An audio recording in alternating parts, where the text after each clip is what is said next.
The protagonist is a complete nobody in the gaming world, but during a friendly exhibition match, he manages to defeat the world's top player, leaving everyone in utter shock. It turns out our protagonist does 1,000 sit-ups, 500 push-ups, 500 handstands, and lifts weights for 2 hours every single day. That's because this is a virtual reality game that will later become humanity's second world. In this game, power, wealth, and status are directly tied to reality. While the protagonist is the most powerful thief in the game, a notorious top-tier guild is targeting him. Desperate to steal his gear, they come after him. But using only basic skills, he wipes the entire squad out, sending them back to the respawn screen and takes all of their wealth and equipment for himself. Meanwhile, Na Yan gripped the trigger so tightly his knuckles turned white. All the resentment and hatred bottled up for years finally exploded in his eyes. A deafening gunshot rang out and the bullet tore straight through Cao Shu, making his body convulse violently. The entire room erupted into chaos as bodyguards and henchmen screamed in panic. Boss Cao's been hit. But a split second later, countless gun barrels pointed straight at Ni Yan. A hail of bullets riddled his body, and as blood stained the floor, he collapsed heavily to the ground. Yet a mocking smirk played on his lips. Staring at Cao Shu, he gasped, "In this world, everyone only gets one life. You never expected this, did you? To end up dying into the hands of a nobody like me. No matter how rich you are, you can't buy your life back now." He weakly raised his blood-stained hand into the air, trembling. As his life slowly slipped away, the faces of his parents flashed before his eyes. Na Yan choked out, "Mom, Dad, your son finally avenged you. But why? Why is heaven so unfair? Why did you have to take so much away from me?" His vision blurred into darkness, his consciousness fading. The only thing left in his mind was a single regretful thought.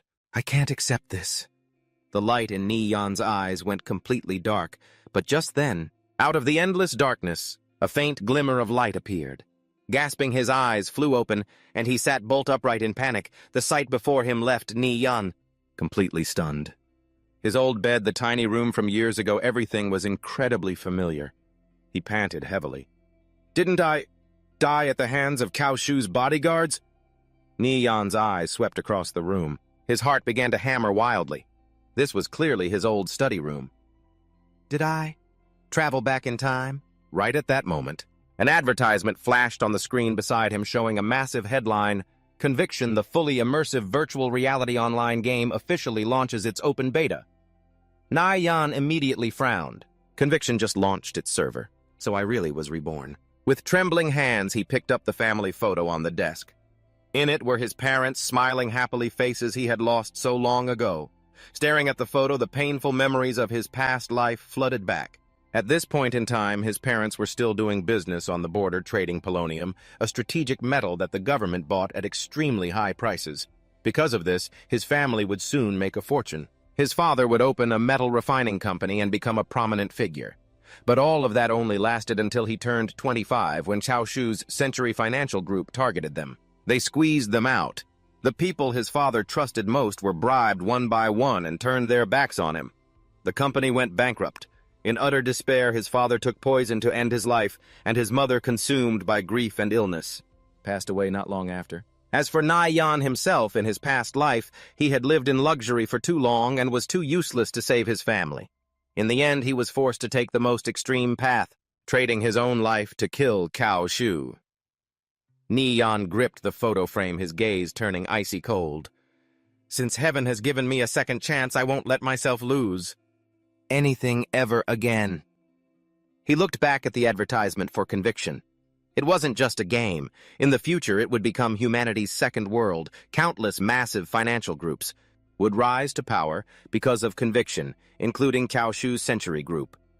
In his past life, Ni Yan was a level 180 thief who ruled the gaming world. He quickly checked his phone for the date, July 25th, 2025. Conviction had only been online for 7 days. He still had time. Ni Yan fell into deep thought. Currently, the top player on the leaderboard was probably only around level 5. But he possessed all the memories and experience of the future. As long as he played his cards right, surpassing everyone would just be a matter of time. This was his chance to rewrite his destiny. If he remembered correctly, he still had just enough savings left and to buy the cheapest gaming helmet. Na Yan clenched his fists, his eyes chillingly cold. "Just you wait, Cao Shu. In this life, I won't let that tragedy happen again." Everything you stole from my family, I'll make you pay back 100 times over. Night slowly enveloped the city, but on the top floor of the building, a bright light was still shining. Holding the gaming helmet in his hands, Ni-Yan smirked with absolute confidence. So what if he was 7 days behind everyone else? He was a traveler from the future. This time, he would use every shred of his past memories to crush all his rivals and climb to the very peak of conviction. The system screen gradually lit up. Entering conviction. Please choose your faction. The game world was divided into 3 major factions: the Righteous and Order faction, consisted of the Greenland Empire and the Saturn Empire. Greenland was a human nation ruled by the Council of Elders, while Saturn was an alliance of dwarves, orcs, and elves. The Evil and Darkness faction included the Demon Tribe and the Undead Tribe under dictatorial rule. In addition, there was the Giant Tribe, a neutral faction for those who didn't want to get involved in the war between the two sides. Ni-Yan stared at the familiar interface, and memories of his past life rushed back. Back then, he had chosen the Shadow Thief class in the Greenland Empire. Over years of battles, he had mastered almost every skill, quest, and progression path of this class. Since he was reborn, sticking to his familiar path would definitely give him the ultimate advantage. Without a second thought, he chose the Shadow Thief class.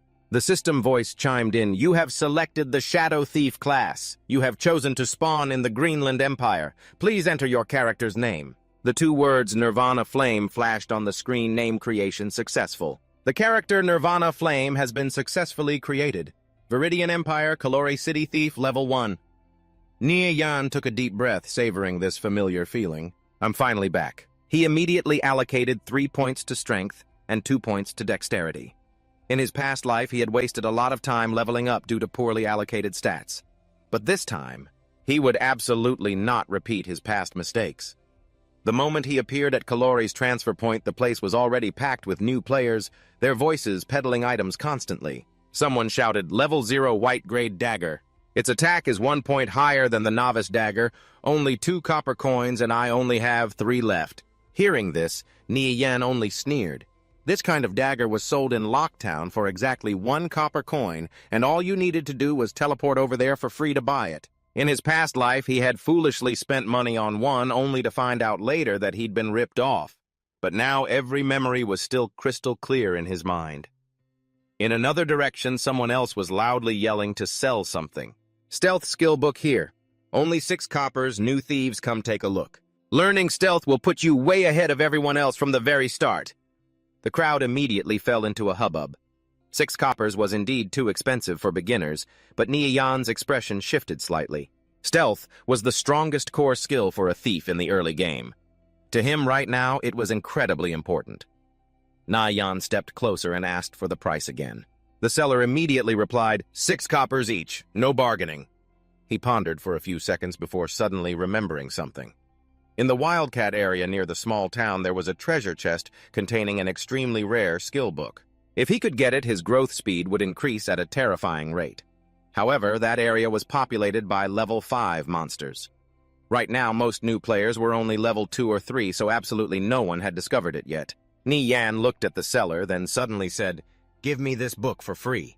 In exchange, I'll tell you a secret that can get you dozens of stealth books every day." Hearing this, the seller immediately lost his temper. "Get lost. Are you out of your mind? You want to get things for free?" But Ni-Yan remained extremely calm. "If I'm not mistaken, these stealth books of yours dropped from the fallen shamans in Linktown, didn't they?"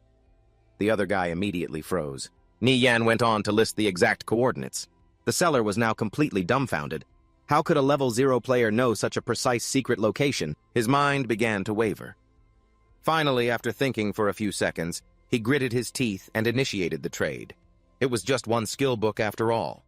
If he could really get dozens of them every day, it would be a massive profit. The system displayed a notification, "Trade successful." Ni-Yan smiled with satisfaction, then quickly explained to him how to farm the fallen shamans for skill books. Hearing the explanation, the seller was so excited that he wanted to run off and try it immediately.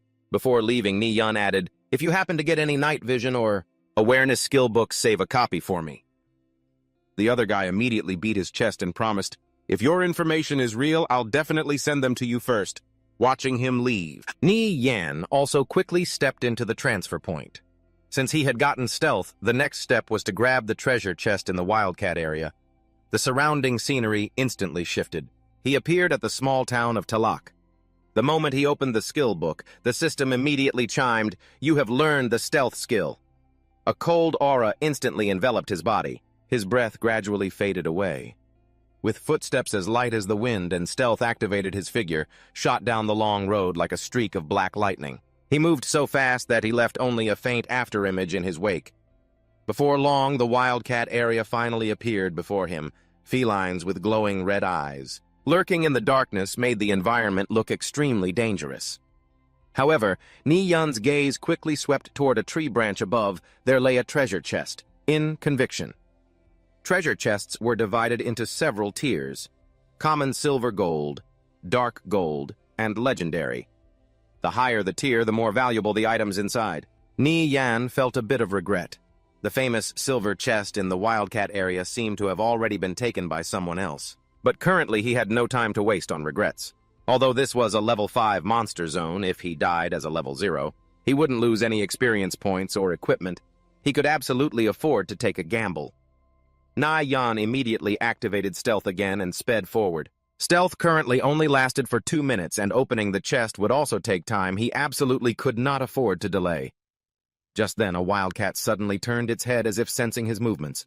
Ni-Yan immediately lowered his body carefully, evading its line of sight as he approached the chest. He leaped powerfully into the air, landing straight onto the tree branch. The system displayed, "Opening treasure chest." Ni-Yan forced himself to stay calm. The moment his stealth broke, the wildcats below would tear him to pieces. Every second passed agonizingly slowly. 27 seconds later, the treasure chest finally clicked open. A dazzling beam of light shone directly onto Ni-Yun's face. He clenched his fist in excitement. He had finally gotten it. His path of perfect leveling officially started here. The system immediately displayed the reward, the Vital Strike skill book. Ni-Yan looked at the skill book in his hand, and a confident smile gradually spread across his face. From this moment on, the gears of fate from his past life had completely changed.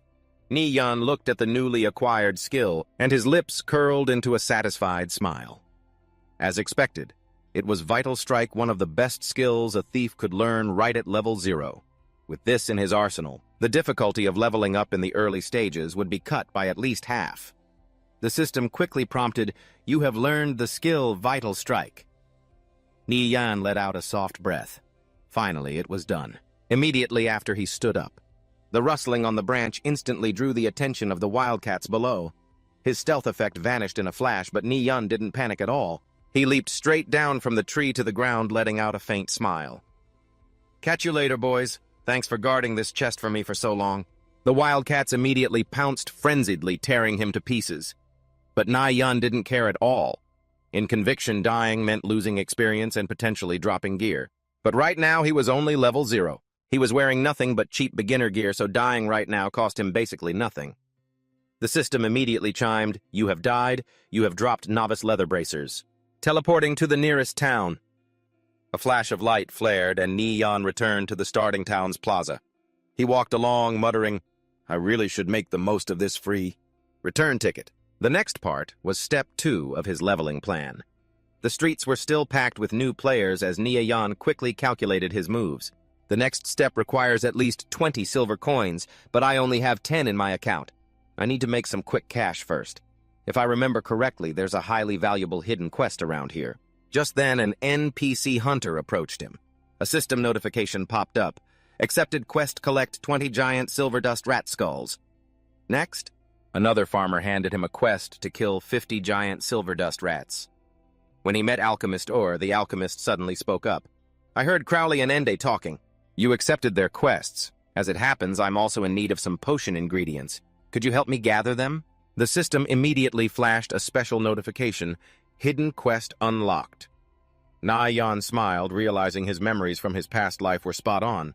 Only by taking both of those quests simultaneously could you trigger Alchemist Orr's hidden quest. At this stage of the game, almost no one knew this secret. He calmly replied, "Of course, Mr. Orr." The system announced, "Accepted hidden quest, collect 21 giant silver dust rat tails." The scene shifted to the fields outside the town where a giant silver dust rat slowly emerged from the grass. Level 1. HP 53 out of 53.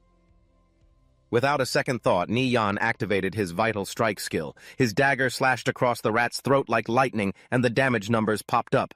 -21. Critical strike -32. Neon stared at the massive damage, thoroughly impressed. As expected of a top-tier critical skill, the giant rat collapsed to the ground. The system displayed received silver dust rat skull ×1, received silver dust rat tail ×1. Not long after, a rare item dropped from a mob. Neon picked it up and smiled. Tough leather leg protector. If he auctioned this right now, it would fetch at least 7 silver coins. In the distance, more giant rats scurried over, but Neon's face remained cold and focused. His dagger slashed repeatedly with terrifying precision.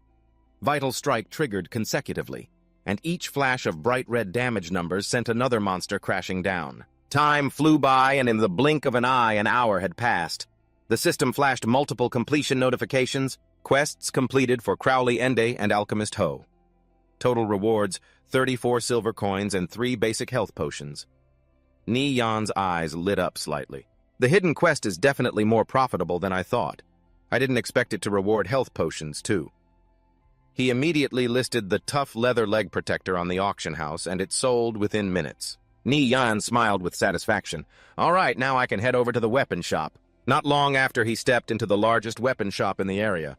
The shopkeeper immediately greeted him with a warm smile. Welcome, esteemed adventurer. What can I help you find today? My weapons are the absolute best in these western plains. Neyan went straight to the point. I need a level 0 crossbow, attack power of 3 or more, a firing rate of at least 12, and priced around 40 silver coins. The shopkeeper's eyes lit up, and he pulled out an exquisite small crossbow. This is my masterpiece, a small crossbow with a 3-shot burst effect. It gives attack +5. Though its base rate is only 8, the burst fire effect pushes its actual speed to 15. It has a range of 30 meters, and it's only 35 silver coins. Without hesitating, Neyan slapped the money onto the counter. I'll take it. Also give me 9 quivers of low-quality bolts, 1,000 per quiver. The system chimed. Deducted 44 silver coins. Purchased small crossbow ×1 crossbow bolts ×9. The shopkeeper smiled from ear to ear. Please come again, esteemed adventurer. Safe travels. As Neyan left the shop, he looked at the crossbow in his hand and muttered, now it's time to head to the bison zone. In conviction level, suppression is absolute. A 5-level difference represents a night and day gap in strength, and bisons are level 8 monsters. Right now, not even the top players on the leaderboard stand a chance against them. On top of that, there's a highly elusive bison chieftain in the area. But Neyan was different. He was a rejuvenator who had returned from the future. Even though he was only level 0, he knew exactly how to take down the bison chieftain. The scene shifted to a vast, lush green prairie where strong winds swept through the grass, creating an endless, rustling sound. Neyan landed lightly on a large boulder and scanned his surroundings with sharp focus. Coordinates 567, 528, 192. If I'm not mistaken, this is the spot. His eyes locked onto the distance, a smirk slowly spreading across his face. Found you, Bison Chieftain. The system immediately flashed a bright red warning, level 8. Bison Chieftain, Chieftain class, HP 300 out of 300. Neyan stared at the colossal beast, his gaze turning cold and predatory. Sure enough, it's in this exact spot. And this terrain angle is perfect. The distance is exactly within my small crossbow's range. A smirk played on his lips. This was a famous terrain exploit verified by countless future players. Without hesitation, Neyan raised his crossbow and unleashed a rapid volley at the bison chieftain. The system repeatedly chimed, critical strike -1. The chieftain's HP fell to 299 out of 300. Neyan chuckled at the pitiful damage. The level gap was so massive that even a critical strike only shaved off a single point of health. But so what? I brought 9,000 bolts with me. I'm going to turn you into a pincushion today, you big beast. Bolt after bolt rained down relentlessly, and the system rapidly flashed bright red damage notifications. Critical strike -1. Critical strike -1. The bison chieftain's health bar began to slowly tick down bit by bit. The massive beast finally flew into a rage. It roared, charging frantically toward Ni Yan, but he stood entirely still on the boulder, his expression terrifyingly calm. "Here you come? Just give up." This terrain exploit was tested and proven countless times in the future. "You can't even touch me." Sure enough, as the bison chieftain reached the edge of the boulder, it was completely blocked by the terrain. It could only stand below, roaring furiously, unable to land a single hit on Ni Yan. As for him, he just stood there on high, shooting down non-stop. Time slowly trickled by, and his crossbow bolts depleted at a terrifying speed. 8,063 remaining, 6,060 remaining, 5,016 remaining. 3 hours went by like that amidst the furious roars of the bison leader. Nian looked at the consumed bolts and frowned slightly. Nearly 4,000 arrows, and this guy still wasn't dead. It was indeed a level 8 leader-class monster, but he remained extremely patient. One shot after another, he kept aiming straight at the beast's head. Finally, one last arrow pierced straight through its eye. The system immediately flashed, "Critical hit, 11 damage." The bison leader shrieked in agonizing pain before its massive body crashed heavily to the ground, kicking up a thick cloud of dust. HP 0 out of 300. Seeing the monster finally fall, Ni Yan slowly walked over as the system prompts chimed continuously. "You have slain the bison leader, received 1,800 experience points." The golden light of a level up immediately enveloped his body. Ni Yan nodded in satisfaction. As expected, the experience from a leader-class monster was still as insane as ever. "Just one battle and I've already reached level 2. He immediately looked at the loot dropped on the ground. A bronze dagger shimmering with a faint light caught his eye. It was the bronze-grade bullhorn dagger, stats unidentified. Picking up the weapon, Nai Yen recalled the equipment system of conviction. Gear was divided into common bronze, silver, gold, and then legendary. Since leaders, sub-elites, and lords were extremely rare in this game, equipment, with special attributes, was incredibly precious, a regular bronze-grade piece. It was already at least 20% stronger than a common weapon, plus it had valuable bonus attributes. Since the bison leader was a level 8 monster, this dagger had to be at least a level 5 piece. Its value was easily over 30 silver coins, but he would have to identify it first to know for sure. Right then, another system notification popped up. "Your tough leather leg protector has been sold successfully. Received 8 silver coins." Player Flying Stone requested a voice call. Ni Yan was slightly surprised. "Is it that paladin who bought the skill book earlier?" He accepted the call, and Flying Stone's excited voice immediately blurted out, "Expert, I made it to the farming spot you told me about. It's seriously effective. I've only been here a short while and already farmed 2 stealth books. My leveling speed is way faster than before, too. Expert, I only gifted you 1 skill book, but you pointed me to such an amazing spot. Aren't you getting the short end of the stick here?" Ni Yan just smiled faintly. "Don't worry about it. If you happen to farm the Awareness or Night Owl skill books in the future, just remember to save one for me. You got it." Flying Stone immediately thumped his chest in promise. "Rest assured, Expert. The moment one drops, you'll be the very first person I send it to." He then asked curiously, "But how did you know about this place anyway? Earlier you were clearly only level 0. Ni Yan replied casually, "I used to play on another account. Now I've switched over to play a thief." Flying Stone immediately understood. "Ah, so that's it. Your old account must have been among the top players, right?" Then, as if suddenly remembering something, he quickly added, "By the way, Expert, did your old account ever run the Fallen Shaman Camp dungeon? Our team tried it a few times, but we got completely wiped, losing both our experience and gear." Hearing this, Ni Yan calmly replied, "I have a complete strategy guide. The price is 2 silver coins, no bargaining." The other side went dead silent for a few seconds before Flying Stone practically screamed in excitement, "Expert, do you really have a strategy to clear the dungeon?" Ni Yan smiled faintly. "Of course I do." Flying Stone immediately became incredibly hyped. "Awesome, I trust you. Hang tight, I'll go convince my team leader right now." After hanging up, Ni Yan headed back to Telok Town. His next task was to get this bronze-grade dagger identified. Before long, he stepped into the appraiser's shop. The appraiser smiled warmly and greeted him. "Respected adventurer, what item do you need identified?" Ni Yan placed the dagger directly on the table. "A bronze-grade weapon." The appraiser inspected it briefly and said calmly, "The identification fee is 10 silver coins. Would you like to proceed?" Hearing this price, Ni Yan immediately fell into deep thought. In conviction, The NPC identification fee was usually about 5% of the item's value, while the market value was often several times higher than its actual worth. This meant that this dagger was definitely extremely valuable. Ultimately, he decided to pay. The system notified deducted 10 silver coins. The appraiser immediately raised his hand to cast his magic on the dagger. A faint light enveloped the blade, and the system quickly displayed its full attributes: bullhorn dagger, bronze-grade weapon, strength +5. Ni Yan gripped the dagger tightly in his hand, his eyes instantly lighting up. Just this strength bonus alone was enough to boost its attack power by over 10 points compared to normal daggers. A massive gap like this was more than enough to let him completely crush all players in the early stages. Checking his gear once more, Ni Yan silently calculated. He had his weapon, and he had already learned Vital Strike and Stealth. However, he was still missing the most crucial thing for a thief sustain. In conviction to maintain continuous combat capability, most thieves would choose to learn alchemy or combat bandaging.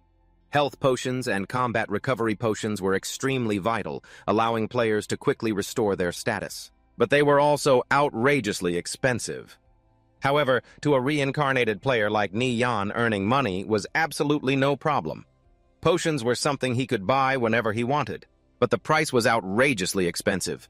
Fortunately for a reincarnated soul like Ni Yan, making money was never an issue, so he could buy these potions whenever he wanted. So, learning the combat bandaging skill would suit me much better. With that thought in mind, he immediately went into the item shop and said to the shopkeeper NPC, "Give me 2 basic underwater breathing potions." The NPC quickly nodded. "Sure thing, adventurer." Before long, the scene shifted to the vast Lake Rando. Ni Yan moved cautiously, scanning his surroundings. This was a wilderness area where players could easily start killing each other over monsters.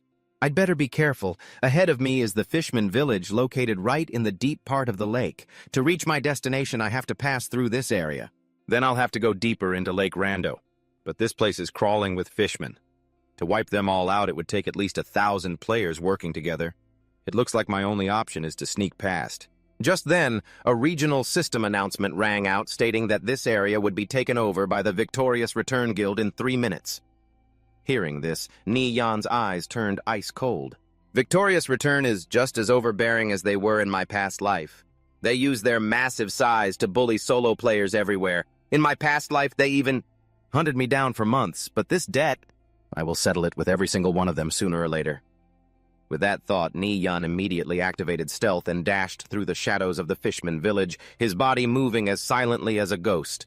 But just as the stealth effect ended, a fireball suddenly shot straight toward him. Fireball. The system immediately warned, -23 HP player dying fire is attacking you.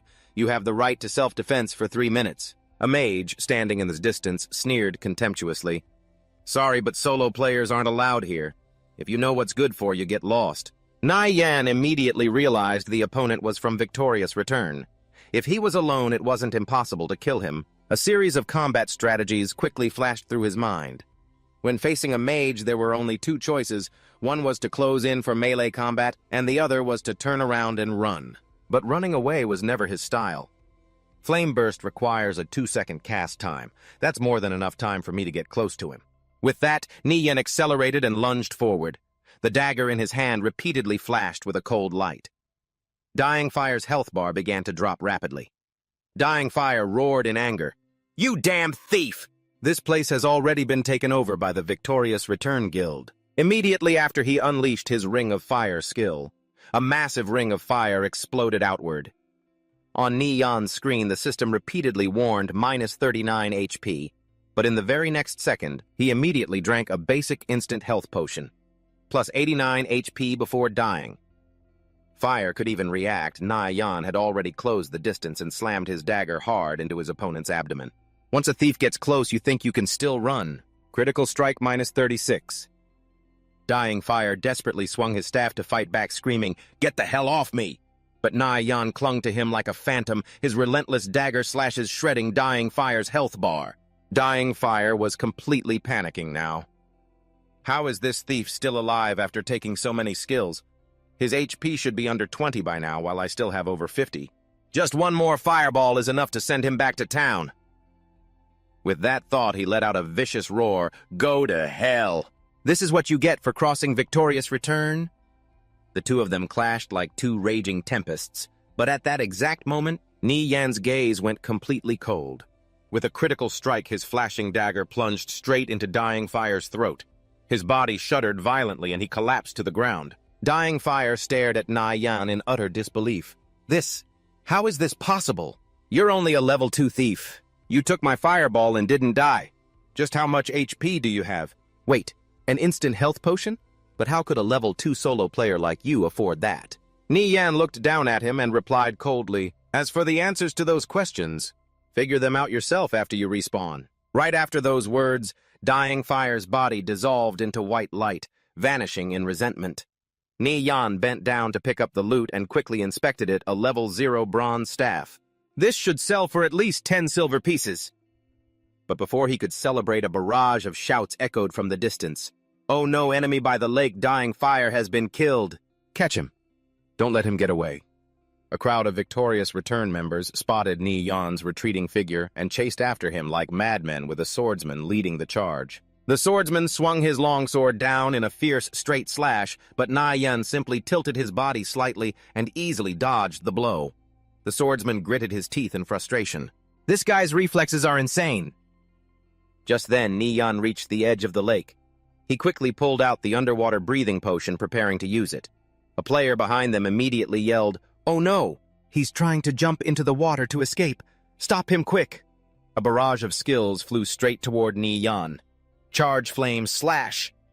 The air warped as countless glowing skills illuminated the space. Two victorious return members lunged forward together to slash at Ni Yan, but he only turned back to give them a cold look and leaped into the lake, vanishing from sight. Standing on the shore, Wenwei could only seethe with rage. Since no one in their team had brought underwater breathing potions, they couldn't pursue him at all. Upon finding out that the person who killed Dying Fire was named Nirvana Flame, he immediately carved the name into his memory, swearing to show no mercy the next time they met. Beneath the lake, Ni Yan had finally escaped their pursuit. Remembering there was a treasure chest hidden at the bottom of Lake Rando, he immediately set off to search for it. Before long, he indeed discovered the Fishman's Water Avoidance Pearl, an item that granted underwater breathing. Although it wasn't extremely rare, it was incredibly useful for him at this stage of the game. But right then, a spear suddenly lunged at him from behind. Ni Yan immediately realized he had wandered into Fishman territory, and fighting underwater put a thief like him at a complete disadvantage. Fortunately, the Fishman village suddenly erupted in explosions due to Victorious Return's raid, drawing all the fishmen away. Ni Yan seized the opportunity to quickly withdraw and head to Three Islands Lake. Just as he surfaced, he heard a cry for help in the distance. To his surprise, the person being chased by monsters was none other than Yao Yao. Yama the Holy Mage was once his teammate in his past life.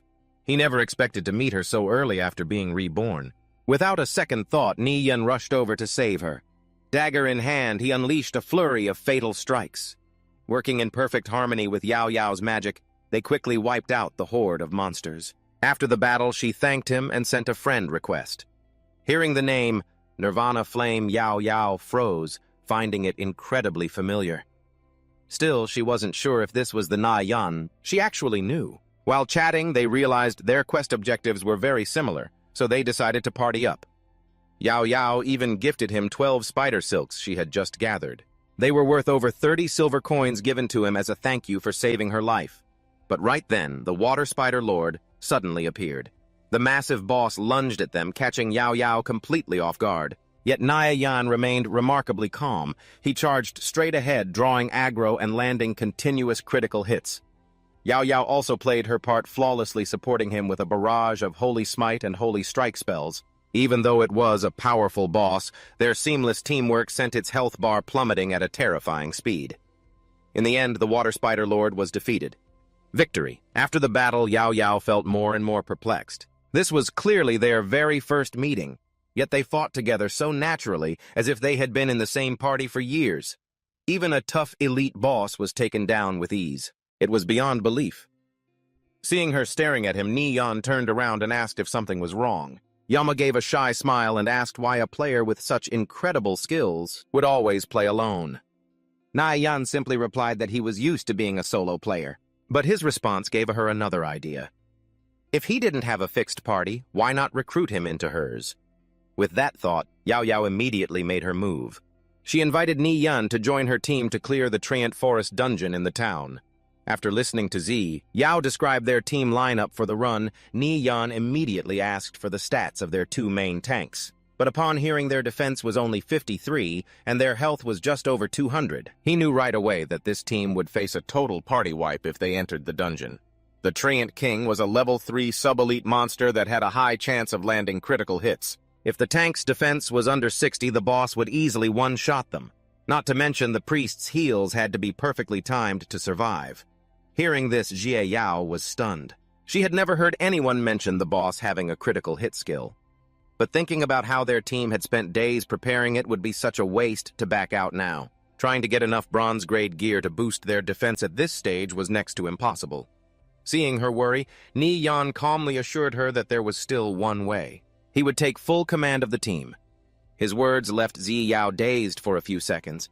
Although she deeply trusted Nirvana Flame's strength, getting the entire team to follow a complete stranger was definitely no easy task. Even so, she decided she would try to convince everyone. Afterward, the two of them began dividing the loot from the Water Spider Lord. Zi Yao used her appraisal skill and discovered a bronze-grade silk wrist guard which was perfect for a mage. Seeing this, Ni Yan let her have it while he only took some rare materials and an assassinate skill book. Knowing he also got some good items, Jie Yao happily accepted the gear. Shortly after, a system announcement warned that the server was closing, so they quickly said goodbye and logged off. Opening his eyes back in reality, a new day had dawned. Na Yan realized that he had to become stronger not just in conviction, but in real life as well. In his past life, he had been too weak, which allowed Cao Shu to drive his family into a corner. To change his future, he couldn't afford to live passively anymore. But as he was walking to school, a truck suddenly sped past, knocking him hard to the ground. The first person to run over was none other than Jie Yao. She frantically checked his injuries, scolded him for being careless, and even ran back to her car to grab a first aid kit. Seeing her so deeply worried, a complex emotion welled up inside Ni Yan. In his past life, his own cowardice had kept him from ever confessing his feelings to her. In the end, it even dragged Zi Yao down as Cao Shu's corporation targeted her, driving her to severe psychological trauma. Meeting her again now, before any of that had happened, made him realize how deep his regrets truly ran. Just how deep they were. When their eyes accidentally met, Jie Yao blushed instantly and looked away. Ni Yan could only smile. In his heart, she was still exactly as he remembered. But Jie Yao was also starting to find things strange. Nirvana Flame in the game and Na Yan in real life seemed more and more alike, especially that confident aura which was completely different from before. Meanwhile, Ni Yan knew all too well that time was running out. If he wanted to protect the people he cared about, he had to secure a solid foothold in conviction before Cao Shu could grow any stronger. Just then, his phone rang. The caller was Tang Yao, his best friend from his past life. Hearing that familiar voice, Ni Yan let out a sigh of relief. In his past life, Tang Yao had quietly helped him immensely when he hit rock bottom.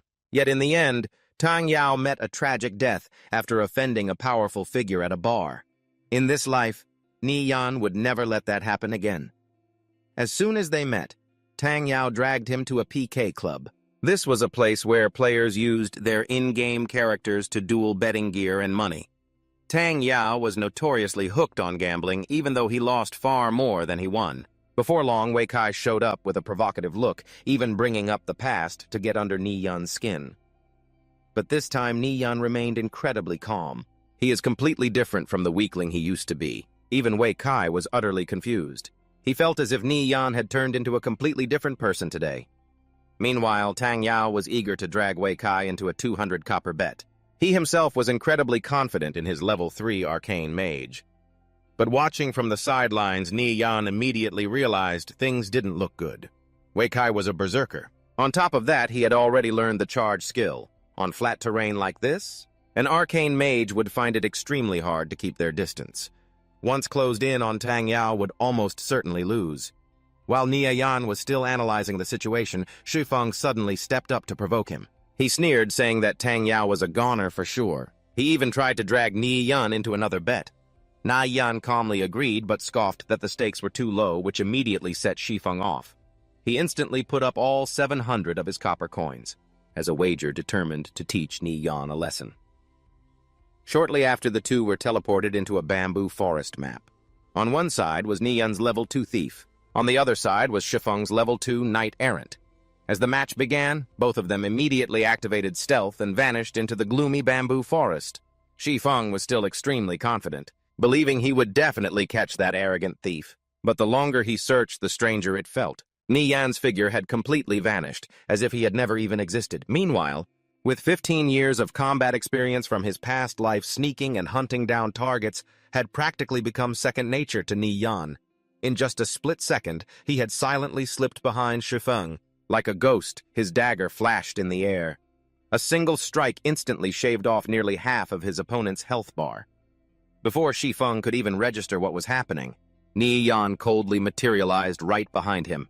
Terrified, Shifeng whipped his head around, utterly clueless as to when Ni Yan had appeared. But Ni Yan only said one word calmly, "It's over." Right after that, a fatal blow was struck.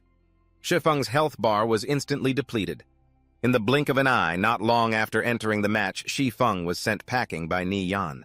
The onlookers watched in utter disbelief, and some even burst out laughing. The match ended so fast that no one could process it. Everyone had expected Shifeng to at least put up a fight for a few rounds, but who would have thought he'd be taken out so easily? As for Ni Yan, he only found it amusing. To him, fighting a level 2 novice knight-errant was like an adult bullying a toddler. But what frustrated Shifeng the most wasn't just the loss. It was the fact that he had absolutely no idea how he lost. Ni Yan's movements looked so simple they seemed ordinary, yet every single strike was deadly accurate, as if aimed directly for the throat. Now only one thought consumed his mind. Where was the weak, submissive Ni Yan he used to know? The person standing in front of him now felt like a completely different person. Someone in the crowd whispered in shock, "Is that really Ni Yan? That pushover actually has those kinds of mechanics." Right then, Ni Yan walked over to Tang Yao. One look at his face and Ni Yan knew things had gone south. Tang Yao let out a miserable sigh, having lost 2 matches in a row, and began complaining in frustration. That Wei Kai had already learned. The Berserker's magic resistance aura, which almost completely counters mages like him. Hearing this, Ni Yan just chuckled and explained that the skill actually only reduces a portion of magic damage, that's all. It's not as hopelessly terrifying as it seems. As long as you time your skills right, a berserker is still easy to handle. Tang Yao nodded vigorously, immediately realizing where he had messed up. Earlier, he had been too impatient, blowing all his spells on thin air, only for them to go on cooldown, allowing the opponent to close the distance and kill him. But the more they talked, the stranger Tang Yao found it.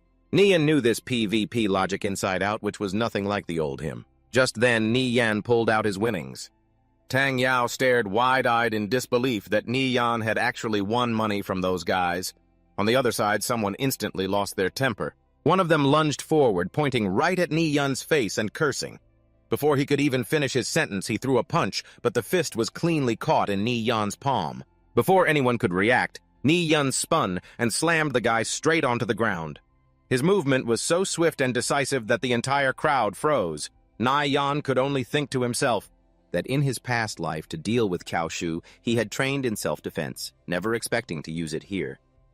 Tang Yao stared with his mouth agape. Since when did his historically weak friend become this powerful? Shifeng was starting to get genuinely scared now. He took a few steps back and muttered to the others to leave Ni Yan alone, warning that this guy was definitely not to be messed with. But the rest called him a coward, while only Wei Kai stood in the back silently observing. He realized that the current Ni Yan was indeed entirely different from before. Then he stepped forward, looking straight at Ni Yan, and asked, "So you're the one who just beat my lackey?" Ni Yan calmly replied, "Just a friendly match, but your guy is a bit too weak." Hearing this, Wei Kai's face darkened instantly. He directly proposed a duel with a wager of 1,000 yuan a match. Tang Yao flared up immediately upon hearing this. Wei Kai was a level 3 berserker, while Ni Yan was only a level 2 thief. With such an obvious gap, he still had the nerve to issue a challenge. Yet to everyone's surprise, Ni Yan calmly raised the bet to 3,000 yuan a match. Even Wei Kai was caught off guard for a moment, but he quickly agreed, brimming with confidence. There was no way he'd lose to a level 2 thief. Tang Yao, on the other hand, was about to lose his mind. He dragged Ni Yun aside, frantically asking if he'd lost his mind. "Where are we even going to get the money for a bet that big?" Ni Yan casually replied that since he didn't have any money, he had to borrow some from him.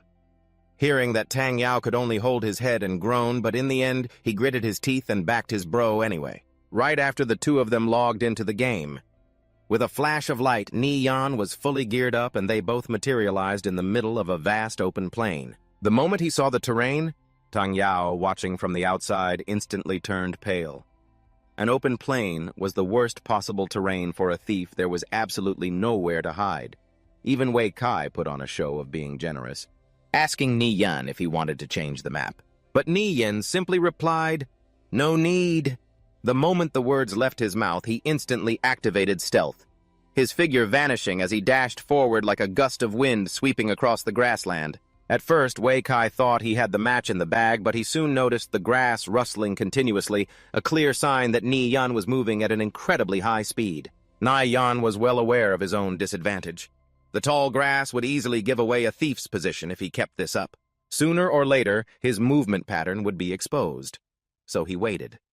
He waited for the wind to pick up. The moment a strong gust swept across the plains, the entire grassland began to sway violently. Wei Kai's vision and sense of direction were instantly thrown into chaos. He began to genuinely panic.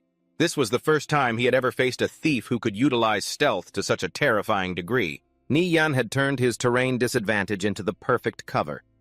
Having completely lost track of his opponent, Wei Kai could do nothing but swing his sword wildly in a desperate attempt to defend himself. Meanwhile, Ni Yan watched calmly.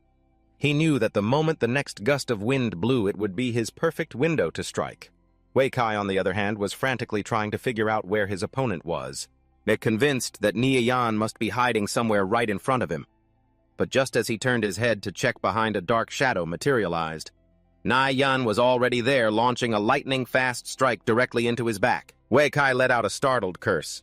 He had absolutely no idea how or when Ni Yan had slipped behind him. Enraged, he immediately retaliated with a whirlwind slash.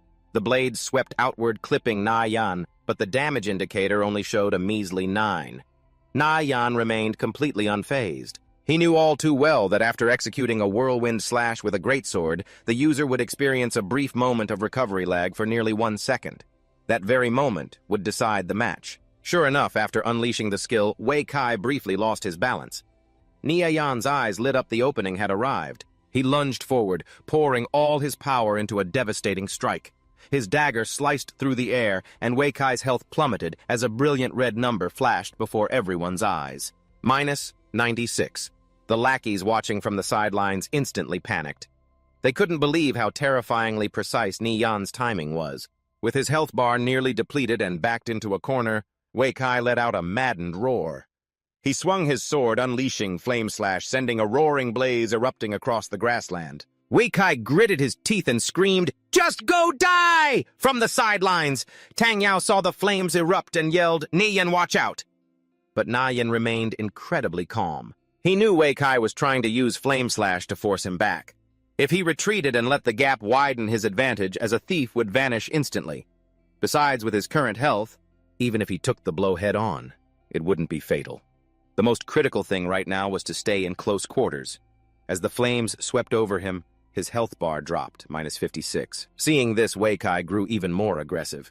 He laughed mockingly and cursed, shocked that this kid actually dared to tank his skill head-on. Right after, he charged forward like a madman, swinging his greatsword down with a straight slash. Outside, Tang Yao's face turned pale. This skill didn't just deal heavy damage, but also carried a brief stun effect. If it hit Ni Yan, was as good as dead. The lackeys outside began to smirk smugly, convinced that Ni Yan's earlier move had just been a fluke. But before they could even finish their thoughts, something happened on the battlefield that left everyone wide-eyed. Ni Yan had dodged it from such a close distance. He had somehow slipped past the straight slash by a hair. Even Wei Kai stood frozen in disbelief. Meanwhile, Ni Yan gripped his dagger, his mind razor-sharp. He had spotted the critical flaw. The effective attack range of a greatsword was actually narrower than a dagger's quick striking distance. He just needed to exploit the split second his opponent missed. This match would end right now. With that thought, he lunged forward like a gust of wind. His dagger struck repeatedly, exploiting the openings in Wei Kai's stance. His attacks were so blindingly fast that the onlookers could barely track them. Finally, Wei Kai's health bar plummeted to 0. Right above him, a final damage indicator flashed -40. Na Yan let out a silent sigh of relief. As expected, he had landed the decisive blow first. Immediately after the system announcement chimed, "You win!" Outside the arena, Tang Yao jumped in the air with excitement. A level 2 thief had defeated a level 3 berserker. It sounded absolutely impossible. Wei Kai's lackeys clutched their heads in disbelief, completely baffled. How on earth did Ni Yun know the berserker's skill ranges so perfectly? Every step, every dodge had been as precise as if practiced thousands of times. Back in reality, Wei Kai sat in stunned silence, staring blankly at the gaming helmet in his hands.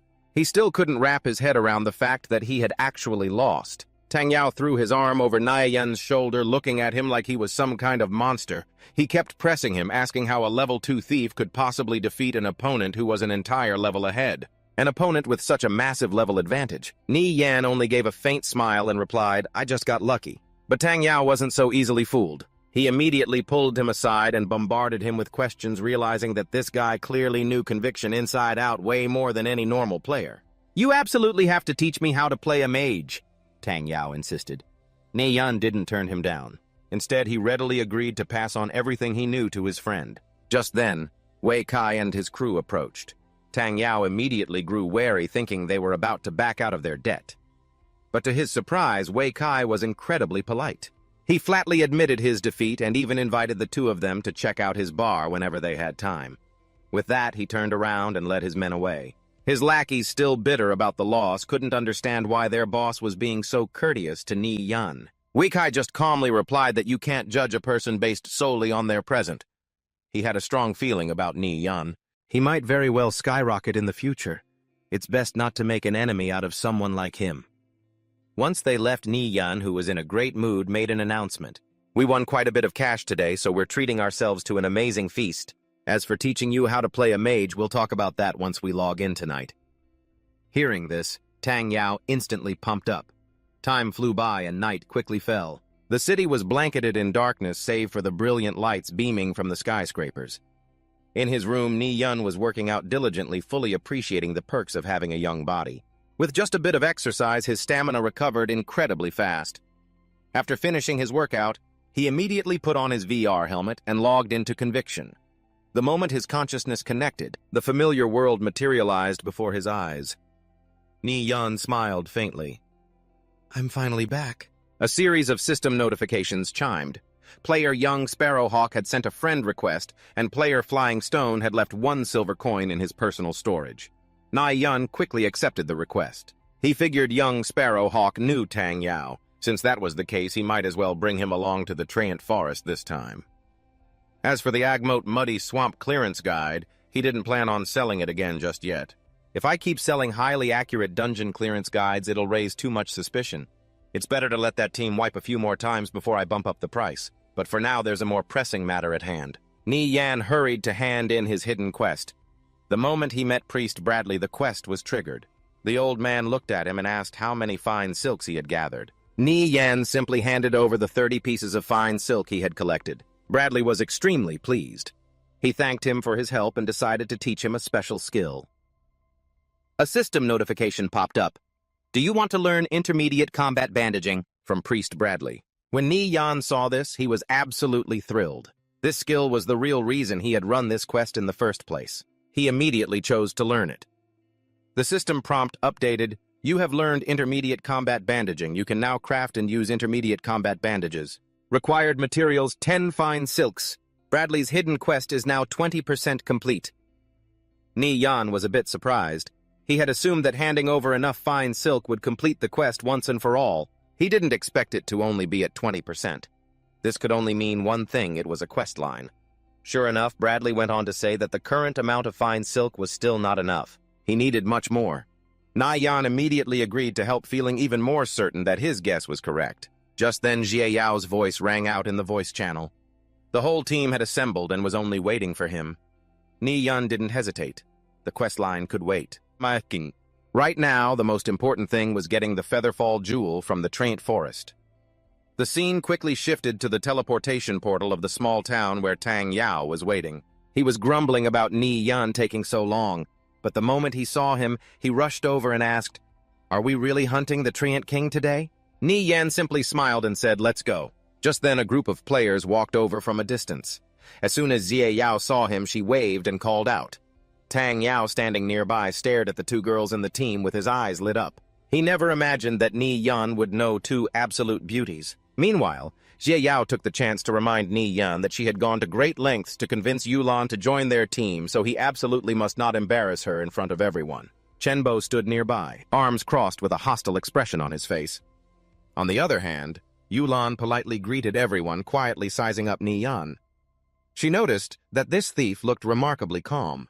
His composed and mature bearing didn't resemble a newbie at all. In fact, he carried the aura of a true expert. Ni Yan didn't beat around the bush and straight up declared that he was 100% confident in clearing the Treant Forest. However, there was a condition: the entire team had to follow his command.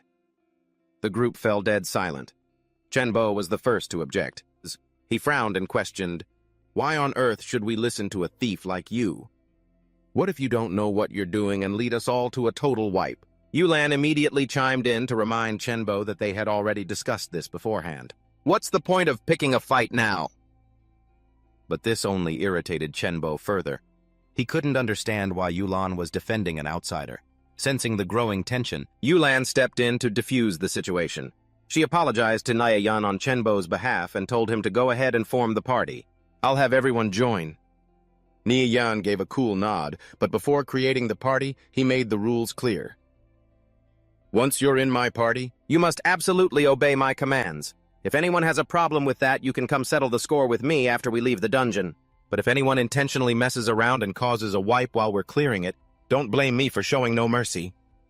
His tone was calm, yet it carried an overwhelming weight. That left the group temporarily speechless. Right after a series of system notifications chimed as the party was created, and everyone joined Ni Yan's team one by one. Yulan crossed her arms, stood to the side, and declared, "From now on, Captain Nirvana Flame's orders are my orders. If anyone tries to play games behind our backs, then you won't need to show up in this team ever again." Hearing this, even Chenbo could only grit his teeth and fall in. Once everyone had gathered, Ni Yan calmly explained that their goal was to clear the Treant Forest. "Except for me and Dusk, the rest of you are friends. So even if you don't like me, there's no need to gamble with the team's lives. Moreover, if my leadership really leads to a failure, I'm willing to compensate each of you 10 silver coins." Hearing that number, the team was instantly stunned. 10 silver coins was a massive fortune for players right now. Even Yulan couldn't help but look at Ni Yan a few more times. This guy was not only confident, but had an aura that made others instinctively trust him. Yao Yao smiled proudly beside him. She had said all along that Nirvana Flame could do it. Ni Yan stopped wasting time and began inspecting their lineup. He asked everyone to state their class and stats. The first was the fighter Bai Kaishui. With extremely high defense and health, he was the team's main tank. Next was Steamed Dumpling, another fighter acting as off-tank, and finally Blaze the Elementalist, who had decent magic damage. After hearing all the stats, Ni Yan immediately began assigning tasks. He asked Bai Kaishui to buy a haste scroll and Pumpkin to buy a strength scroll. Hearing this, everyone was stunned. These scrolls were extremely expensive. Normally, no one would use them in a low-level dungeon. Bai Kaishui couldn't help but ask, "Isn't this a bit too expensive? What if we can't even make our money back?" Beside them, Chenbo sneered. He thought Ni Yan had some brilliant tactic.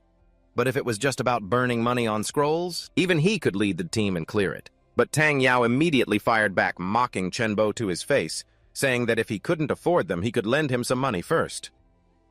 That instantly made Chenbo flush red with anger. Seeing this, Yao Yao hurriedly pulled Ni Yan aside to ask in a low voice. She was worried whether clearing the Treant Forest on normal difficulty really required so many scrolls. What if we end up losing money? But Ni Yan only smiled to reassure her. He said they would understand when the time came and that these scrolls definitely wouldn't go to waste. However, he kept one thing to himself. His real target wasn't normal difficulty. What he wanted to conquer was the hardest difficulty specialist. Seeing his calm demeanor, Yulan finally spoke up, telling everyone to follow his orders. Once fully prepared, the party set off quickly, heading deep into the gloomy forest. They stopped before an area filled with bizarre ancient trees. Ni-Yan turned and told everyone to stay put while he went to open the dungeon. As soon as his hand touched the massive stone slab, the system immediately displayed a notification.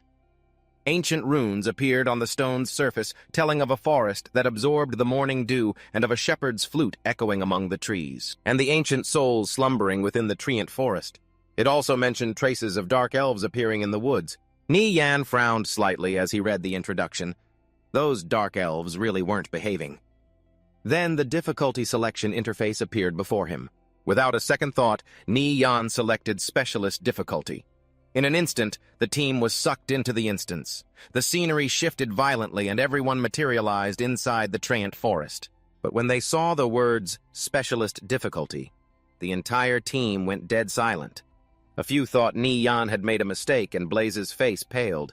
This difficulty was simply not something their team could handle. Only Yulan remained silent, watching Ni-Yan. She felt that someone like him would never make such a rookie mistake, which meant that from the very beginning his target was Specialist Difficulty. Chenbo finally lost his temper and barked, accusing Ni-Yan of dragging them in here to get them killed. To him, choosing Specialist was as good as getting everyone wiped out and losing experience. But Ni-Yan only looked back coldly. Since I brought you all in here, I obviously have a way to lead you out. If anyone's not happy with that, you can leave the party right now. His words instantly silenced Chenbo. Yao Yao also stepped up to defend, Ni-Yan stating clearly that she was the one who invited him. If Chenbo had an issue, he should take it up with her instead of constantly giving Ni-Yan a hard time. This only made Chenbo feel more resentful. He didn't expect Yao Yao to defend an outsider so fiercely. Ignoring everyone's stares, Ni-Yan continued explaining the dungeon mechanics. According to him, Specialist Difficulty wasn't as terrifying as they thought. The monsters only had 30% more health, along with higher defense requirements for the fighters and higher damage for the mages. The trickiest part is the boss, the Treant King. But when we get there, I'll tell everyone exactly how to deal with it. Hearing him speak so casually, even Yulan began to doubt herself. In a specialist dungeon, just a slight lack of damage or a tiny deficit in defense could lead to a total team wipe. Yet Ni-Yan talked about it like it was a walk in the park. She couldn't understand where this guy's confidence came from. Still, when she asked him once more, Ni-Yan simply replied with calm assurance that there would be no issues. Behind them, Chenbo sneered inwardly. He wanted to see how this guy would lead them to clear a specialist dungeon. The party continued deeper into the forest. A cold wind blew constantly, making the atmosphere even more gloomy. Suddenly, Ni-Yan's expression sharpened, and he shouted a warning. We've entered the treant's attack range. These monsters will use their vines to ambush us from a distance. Everyone split up. But before he could even finish, countless vines suddenly burst from the ground. As if possessed by a mind of their own, they wrapped tightly around Chenbo. In the blink of an eye, his body was dragged up into the air. The vines tightened around him, squeezing so hard that he let out a horrific scream. At the same time, a massive treant slowly emerged from the shadows, letting out a menacing roar. Chenbo was finally truly terrified, panic setting in as he struggled frantically. Struggling wildly, he turned to Ni-Yan for help. "Captain Nirvana Flame, save me!" Chenbo's leg was trapped so tightly by the vines that his face had turned pale and he couldn't stop screaming for his life. Seeing the giant monster emerge from the forest, Ni-Yan immediately recognized it as a treant. Without a single second of hesitation, he began shouting out rapid-fire orders. "Boiling water with dumplings, flank right and attack paladin, set up the front-line defense, mages, focus all your firepower." Ni-Yan's voice was sharp and decisive. It was as if he had planned for everything beforehand. Hearing their commander's orders, the team reacted on pure instinct. 2 shield warriors raised their shields and charged forward immediately. They blocked the treant's attacks while a barrage of spells rained down from behind. Flames, light, and magic exploded repeatedly in the forest until finally the massive body of the treant was blasted to pieces and collapsed to the ground. Having just escaped death, Chenbo immediately turned on Ni-Yan, accusing him of knowing the treant was there all along, but intentionally choosing not to. Warn him, otherwise, how could he have remained so calm and in control during such a sudden attack? Ni-Yan only gave him a cold look. He pointed out that the entire party had spotted the treant at the same time, and even the slow shield warriors had managed to dodge it. Yet as a thief, you couldn't even dodge it. I really don't understand how someone with your skills... can even play a thief." Hearing this, someone nearby immediately burst out laughing in mockery. "Your skills are trash, yet you love to blame others. We could drag any random thief off the street, and they'd probably be better than you." Chenbo was left utterly speechless, his face flushing bright red with embarrassment and rage, unable to find a single word to fight back. Seeing the tension rise again, Yulan stepped in to stop it. She snapped at Chenbo to stop making a scene, asking if he hadn't embarrassed himself enough already, but those words only fueled his anger. He couldn't believe even Yulan was siding with Ni Yan. Meanwhile, Ni Yan didn't care about his attitude in the slightest. He gestured for everyone to keep moving forward, warning them that the treant forest was full of traps laid by dark elves. "From here on out, I'll lead the way and clear the path," he said. After saying this, he cast a deliberate glance at Chenbo and added coldly, "If you don't know how to play a thief, then today I'll teach you." The team continued deeper into the forest where the wind whistled through the canopy, creating an eerie, chilling sound. Na Yan led the way as the 5 figures moved nimbly through the dense bushes and vines. Suddenly, someone from behind screamed a warning. A massive net had suddenly appeared above Ni Yan, dropping straight down toward him. But he simply drew his dagger with ease and slashed with lightning speed. The giant net was shredded to pieces mid-air. His movements were so fluid and graceful it looked like a master performance. Tang Yao's eyes lit up in awe. He really hadn't expected Ni Yan's thief skills to be this insane. Even Yulan couldn't help but marvel at how terrifyingly fast and efficient he was at disarming traps and clearing the path. But Chenbo still refused to swallow his pride. He scoffed coldly, muttering that he could easily do the same. But before the words could even leave his mouth, a sharp crack sounded beneath his feet. A giant pit trap suddenly gaped open, and before Chenbo could even react, he fell straight in. Seeing the rows of sharp spikes at the bottom, he was scared out of his mind. But just in the nick of time, a hand grabbed his leg. Na Yan leaned over, gripping him firmly, and powerfully hauled him back up to the surface. After saving him, Ni Yan calmly brushed off his hands and said, "This is the first time I've ever seen a thief who is such an absolute noob." Having just escaped death, Chenbo instantly lost his temper. He accused Ni Yan of intentionally setting him up, arguing that Na Yan had walked right over that exact spot without triggering anything. Tang Yao scoffed in disbelief at his audacity. If Na Yan hadn't saved him, the guy would be a corpse by now, yet he dared to blame his own savior. Meanwhile, Ni Yan crossed his arms and looked at Chenbo like he was an idiot. He pointed out that Chenbo had stepped into the trap himself, not because anyone pushed him. Did he really think that just because Na Yan walked somewhere, it had to be completely safe? Was he seriously expecting that? At the end of the day, his skills were just too garbage. He didn't deserve to play a swift thief at all. Those words pushed Chenbo completely over the edge.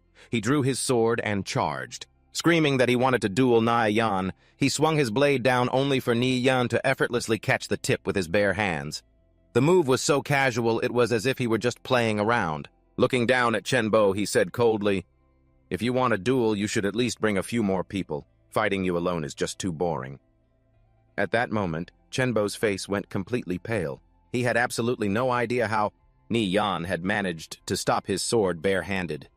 Yulan finally lost her patience and snapped, shouting, "Chenbo, that is enough!" He had clearly stepped on the trap himself, and Na Yan had saved his life, yet he was still acting so ungrateful. Xia Yao also looked at him in disappointment. She had no idea Chenbo could be this incredibly unreasonable. But Chenbo stubbornly insisted everything was Ni Yan's fault. In his mind, an outsider like Ni Yan didn't deserve to have everyone taking his side. Even boiling water couldn't hold back anymore. He bluntly pointed out that Ni Yan hadn't done a single thing wrong from start to finish. It was Chenbo who kept looking for trouble, facing backlash from the entire party. Chenbo finally snapped completely. Snarling, he spat out that he wanted to see just how Ni Yan was going to lead the party to clear this dungeon. Right after a system notification chimed, player Chenbo has left the party. After his departure, Xiao immediately apologized to Na Yan, feeling guilty for dragging him into this mess. But Ni Yan just gave a faint smile and told her not to worry about it. With one less troublemaker around, it's actually much easier to get things done. Still, he silently thought to himself that if he wanted smooth dungeon runs in the future, it would be best to build his own dedicated party. Yulan quickly composed herself and urged everyone to keep pushing through the dungeon.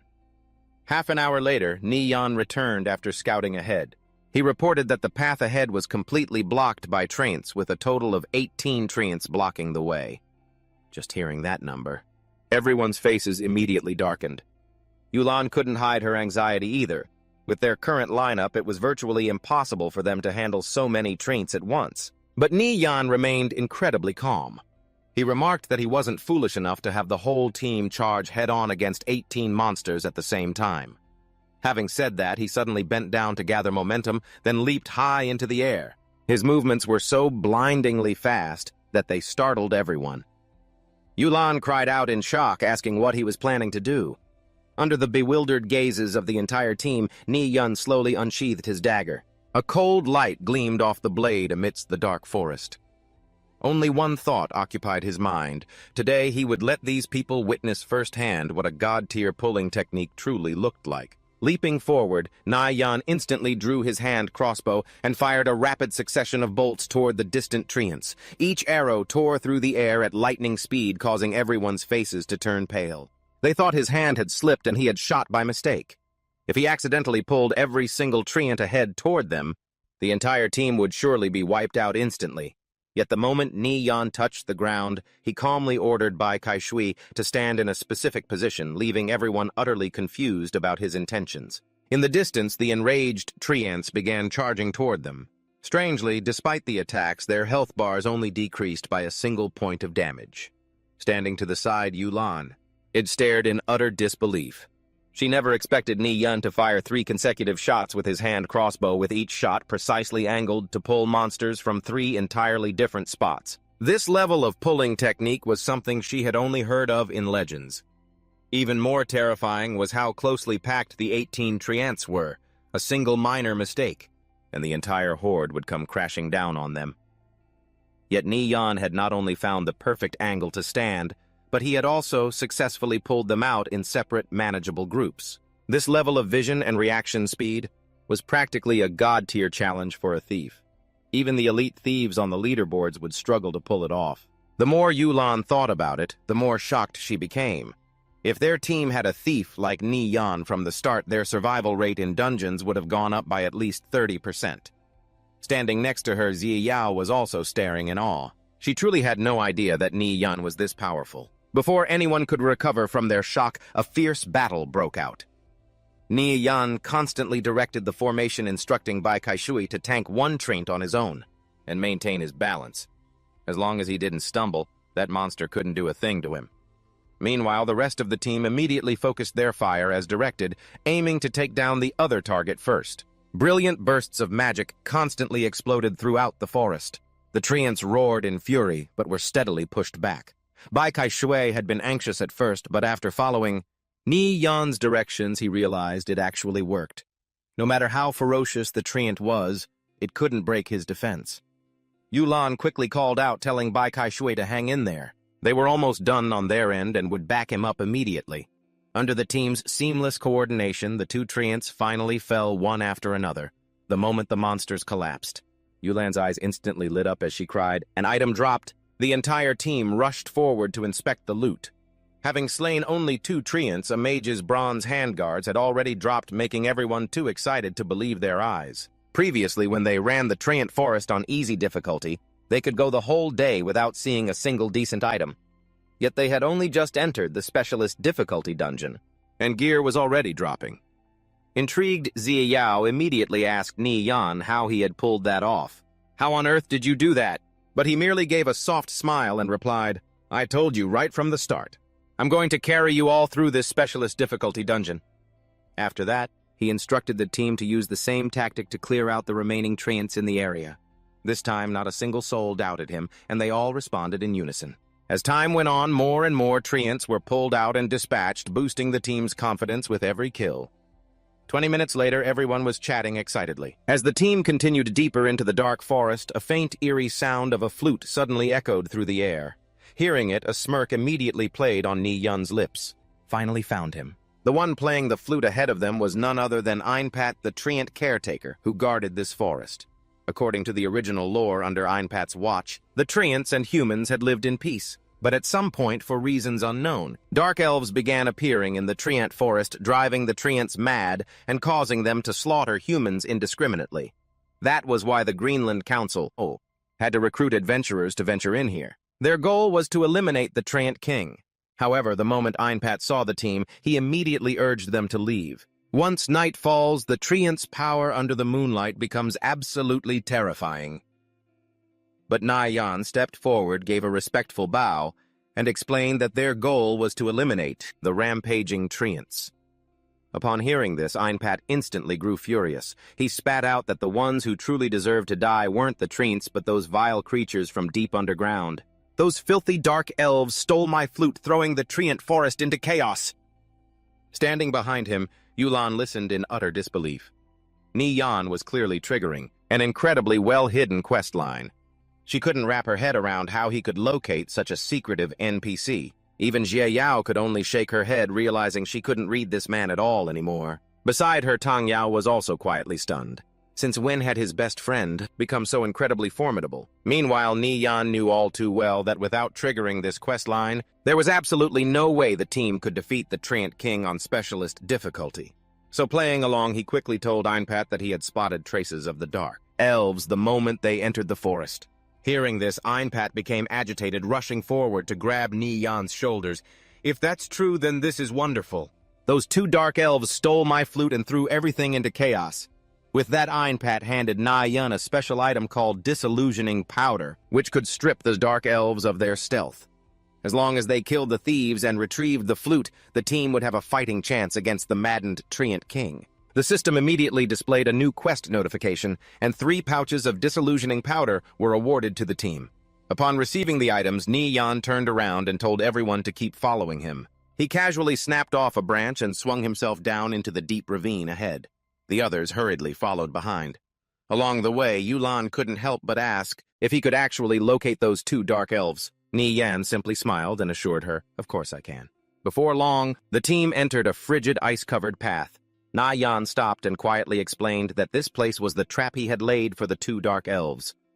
Yao was taken aback and asked, "How do you know they're here?" But Yan's response sent a shiver down everyone's spine. "Because those 2 dark elves have been tailing us from the very beginning." The moment he spoke, a swirl of dark mist materialized in the freezing air. Yan's gaze sharpened instantly. He slowly tightened his grip on his dagger and hissed a warning, "They're here." Staring at the dark mist ahead, Yan grimly reminded the team, "Those 2 dark elves are extremely cowardly. We only have 1 shot. If we let them slip away, catching them again will be next to impossible." Just as he finished speaking, a massive foot slowly emerged from the dark fog ahead, taking a step forward. The team immediately tensed up as they pushed deeper into the ice cave where the freezing air made it hard to breathe. Suddenly, Yan bolted forward. He shouted that they had walked right into a trap. His body leaped onto the icy wall, and like a hunting panther, he pounced over. Hidden behind the 2 impish elves, had no idea they'd been spotted, freezing in shock. By the time they snapped out of it, they panicked and turned to flee, only to find Tang Yao blocking their path. With a cold smirk, he asked, "Where do you think you 2 are going?"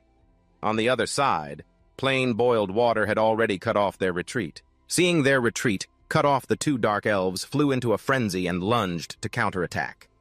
One of them lashed out with sharp claws, aiming straight for Tang Yao, but plain boiled water charged in just in time to parry the blow with his sword. Immediately after, Tang Yao quickly channeled his mana, manifesting a giant fireball and hurling it forward. A deafening explosion instantly shook the entire frozen cave. Yulan also swiftly ordered the rest of the team to move in and support, while Yan pointed directly at the 2 dark elves and shouted, "Einpat's flute is on them!" Spurred on by his words, the team fought with even greater intensity. Yan took the opportunity to close the distance, preparing to land a finishing blow as one of the dark elves frantically swung its blade in retaliation. But Yan's movements were unbelievably swift. He tilted his body to dodge the attack, then instantly countered with a devastating critical strike. The battle within the frozen cave was pure chaos. Ultimately, under the team's combined onslaught, the 2 dark elves were completely defeated. As he caught sight of the item dropping to the ground, Yan finally let out a sigh of relief. Einpat's flute was back in their hands. With this in their possession, their chances of clearing the Treant Forest on specialist difficulty had skyrocketed. Just then, Yahello suddenly called out, telling Yan to come over quickly because she had found something highly unusual. Ni Yan walked over and took it only to realize it was a secret letter. As he read its contents, his expression shifted. The letter detailed intelligence from a dark elf named Vasarine, stating that the Drow tribe was about to launch a counterattack on the Hilton stronghold. The system immediately prompted a notification triggering a new branching quest that required him to deliver the secret letter to Commander Kavrote. Curious about the warning of an upcoming ambush, Xie Yao asked what was written on it as she couldn't understand a single word of that elvish language. Ni Yan explained that it was a side quest, and they just needed to return to the city and hand it in after leaving the Treant Forest. Hearing about an extra hidden quest, Bai Kaisui and Blaze got excited instantly, both of them curious about how generous the rewards would be this time. After that, Nia Yan handed Einpat's flute directly to Bai Kaisui to use. Seeing its stats, which added 300 health points, Bai Kaisui was almost driving himself crazy with joy. With this item in hand, he was no longer that afraid, even if he had to face the Treant King head-on. The entire team instantly fired up and kept moving forward while Tang Yao looked at them and secretly smiled. At first, these guys had doubted and resented Nia Yan, but now their attitudes had completely done a 180. Tang Yao thought, "That's my brother for you." The scene quickly transitioned to an area deeper inside the Treant forest. Dust filled the air and the corpses of Treants littered the ground. After several consecutive battles, the team was beginning to coordinate better and better. As the last Treant fell, it dropped a bronze-grade round shield. Bai Kaisui's eyes lit up when he saw its stats. The shield could increase defense by 10%. It was way stronger than any gear he had ever used before. Yulan felt a bit embarrassed to speak up to Ni Yan. She knew it was a bit much to ask since all of today's loot was only obtained because he was leading the team. But she still wanted to buy this round shield for her team. Deep down, she knew very well that if they had this gear, they would be capable of entering higher-level dungeons in the future, even without Ni Yan leading them. However, Ni Yan didn't mind at all. He calmly replied that he only needed gear for thieves and the Featherfall jewel from the Treant King. The rest of the drops were going to be sold for money anyway, and selling them to anyone was still selling.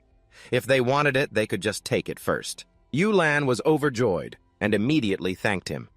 Even Jie Yao felt a bit guilty, feeling that Nia Yan was being far too generous to her team. But right at that moment, the ground shook violently. A giant branch burst through the ground and shot straight into the air. Everyone scrambled to dodge in a panic. Nia Yan barked out a warning, telling everyone to watch out. The final boss had appeared. He quickly started organizing their formation, heavily armored warriors on the front line, close combat classes following right behind, and everyone had to follow his orders to the letter. Right after that, a massive figure slowly emerged from the forest. The Treant King, a level 4 lord of the Treant Forest, had finally arrived. Its deep rumbling voice echoed through the area. It roared, cursing the wretched humans who dared to trespass on its territory. At the same time, countless giant vines swept wildly across the battlefield, but while everyone else was busy dodging, Ni Yan had somehow already appeared right next to the boss. He ducked and weaved through the attacks with absolute precision. Standing behind Yulan watched completely speechless. She had never seen a level 2 thief who could face off against a level 4 lord so effortlessly. Every single move Nia Yan made seemed pre-calculated. As he fought, he continuously barked out commands, telling Bai Kaisui to get up front and hold the boss. All melee classes were to stand behind him, and the mages had to stay absolutely clear of a 30-meter radius around the Treant King. Bai Kaisui roared and rushed forward using his taunt skill. A damage number popped up, but he instantly realized the boss's defense was terrifyingly high. Right then, Ni Yan suddenly yelled for the mages to strike. Instantly, fire and ice magic exploded in midair and slammed down hard onto the Treant King's body. The entire team was putting everything they had into this final showdown. Explosion after explosion rattled the battlefield as fireballs, ice arrows, and all kinds of spells hammered relentlessly against the Treant King's massive frame. Damage. Numbers popped up one after another amidst the thick smoke. Though the boss's health was slowly ticking down, its overwhelming aura still felt suffocating. Through the sea of dust, the team kept charging forward, fighting with everything they had. The Treant King roared in a frenzy, sweeping its heavy vines toward them. A direct hit sent their health bars plunging. Right then, Ni Yan shouted for Bai Kaisui to use Einpat's flute. Without a second thought, Bai Kaisui raised the flute to his lips, playing an ancient melody that echoed through the forest. The system instantly notified them that all of the Treant King's stats were reduced by 50%. The tide of the battle shifted immediately, and Ni Yan seized the chance to keep directing them. He reminded all the mages to focus on fire magic and avoid ice magic entirely, since the Treant King's ice resistance was incredibly high. Hearing this, Tang Yao immediately let out an excited grin. Fire magic was his absolute specialty. Mid-battle, Na Yan quickly turned to ask the female priest if she had learned any dispel skills. Once she confirmed she had, he immediately warned everyone to brace themselves. The Treant King would soon cast a fear spell.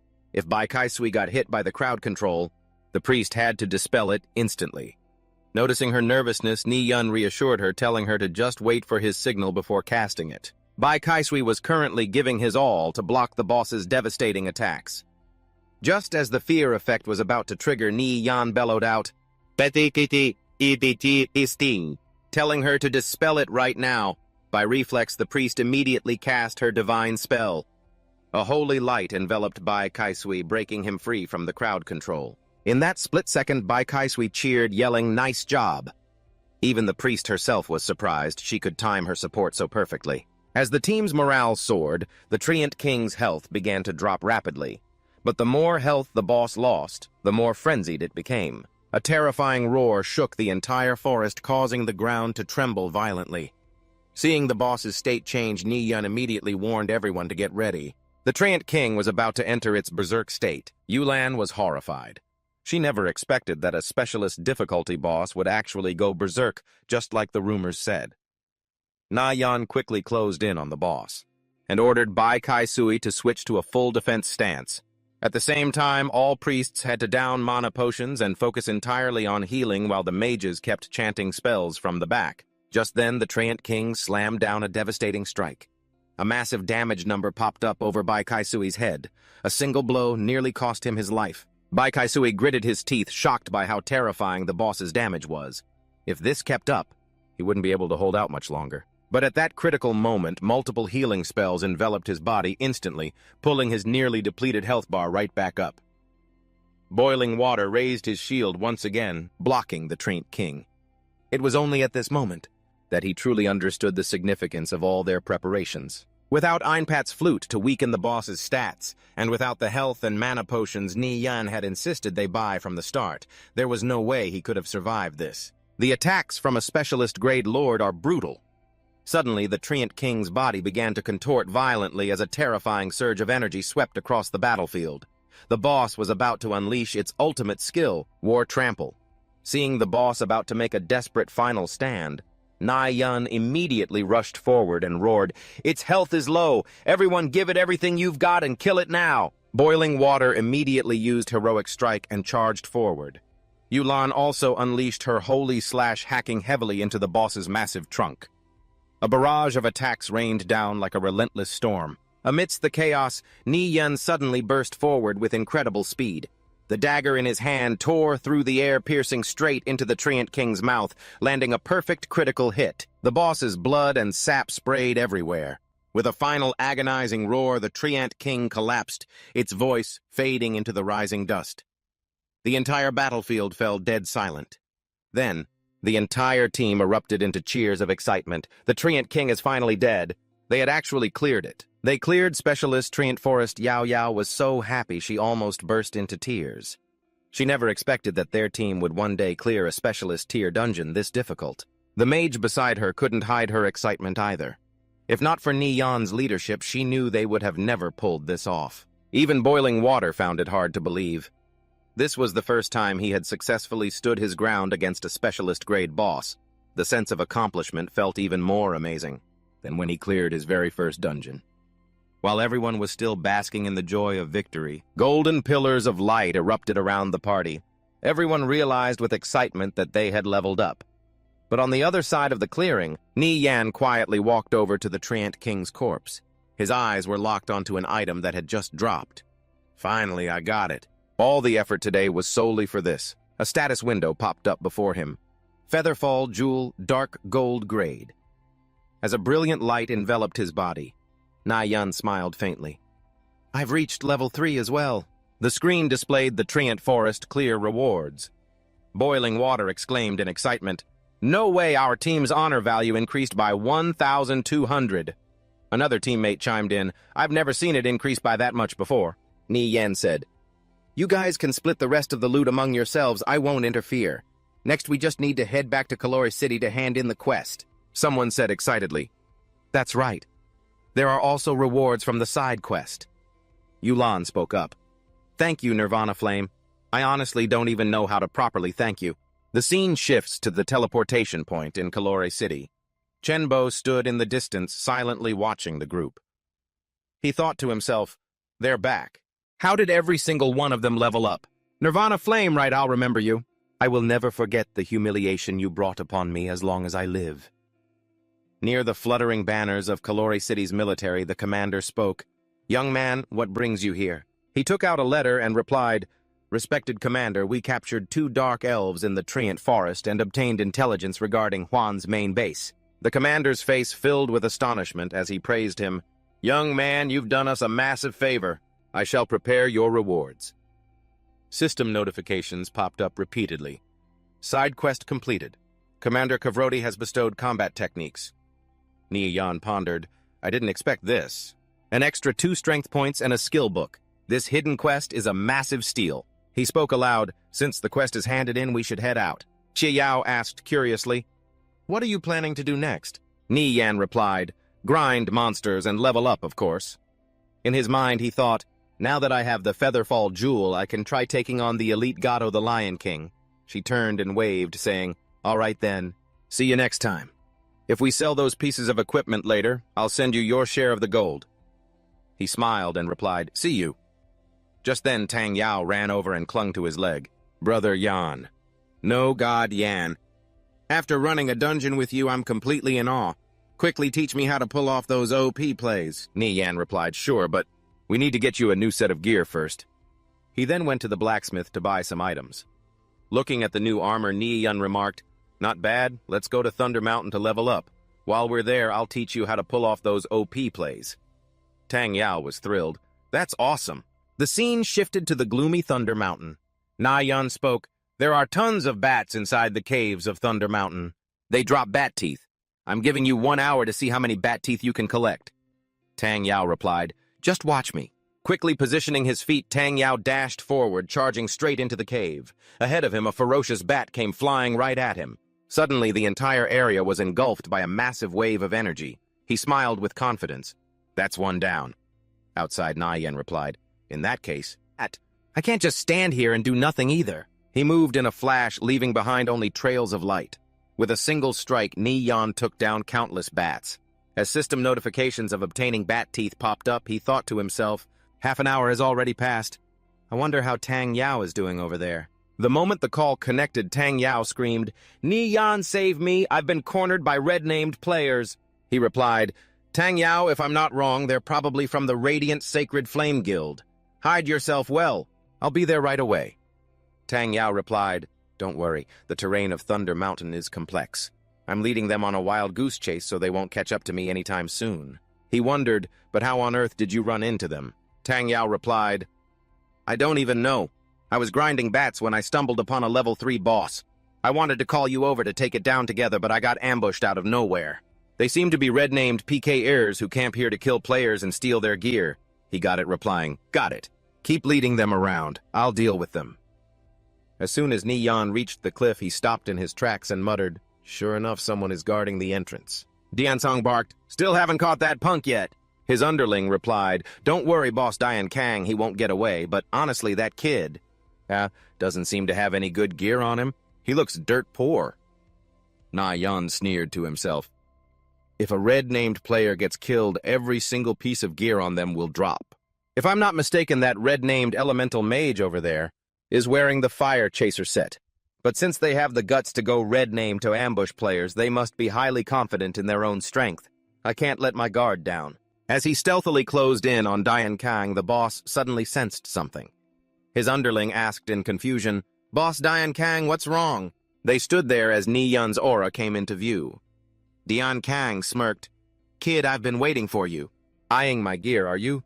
But do you have the guts and the life to take it? Seeing this, the others shouted, It's a thief, kill him! He thought to himself, This elemental mage knows what he's doing. I can't let him gain any distance. A chaotic battle broke out. System notifications kept flashing. You are under attack. You may retaliate in self-defense. Step by step, Ni Yun closed in on Dian Kang. Shocked, Dian Tong thought, this lunatic is tanking my ring of fire damage just to get close. Why is he so damn fast? Ni Yan unleashed a powerful assassinate strike.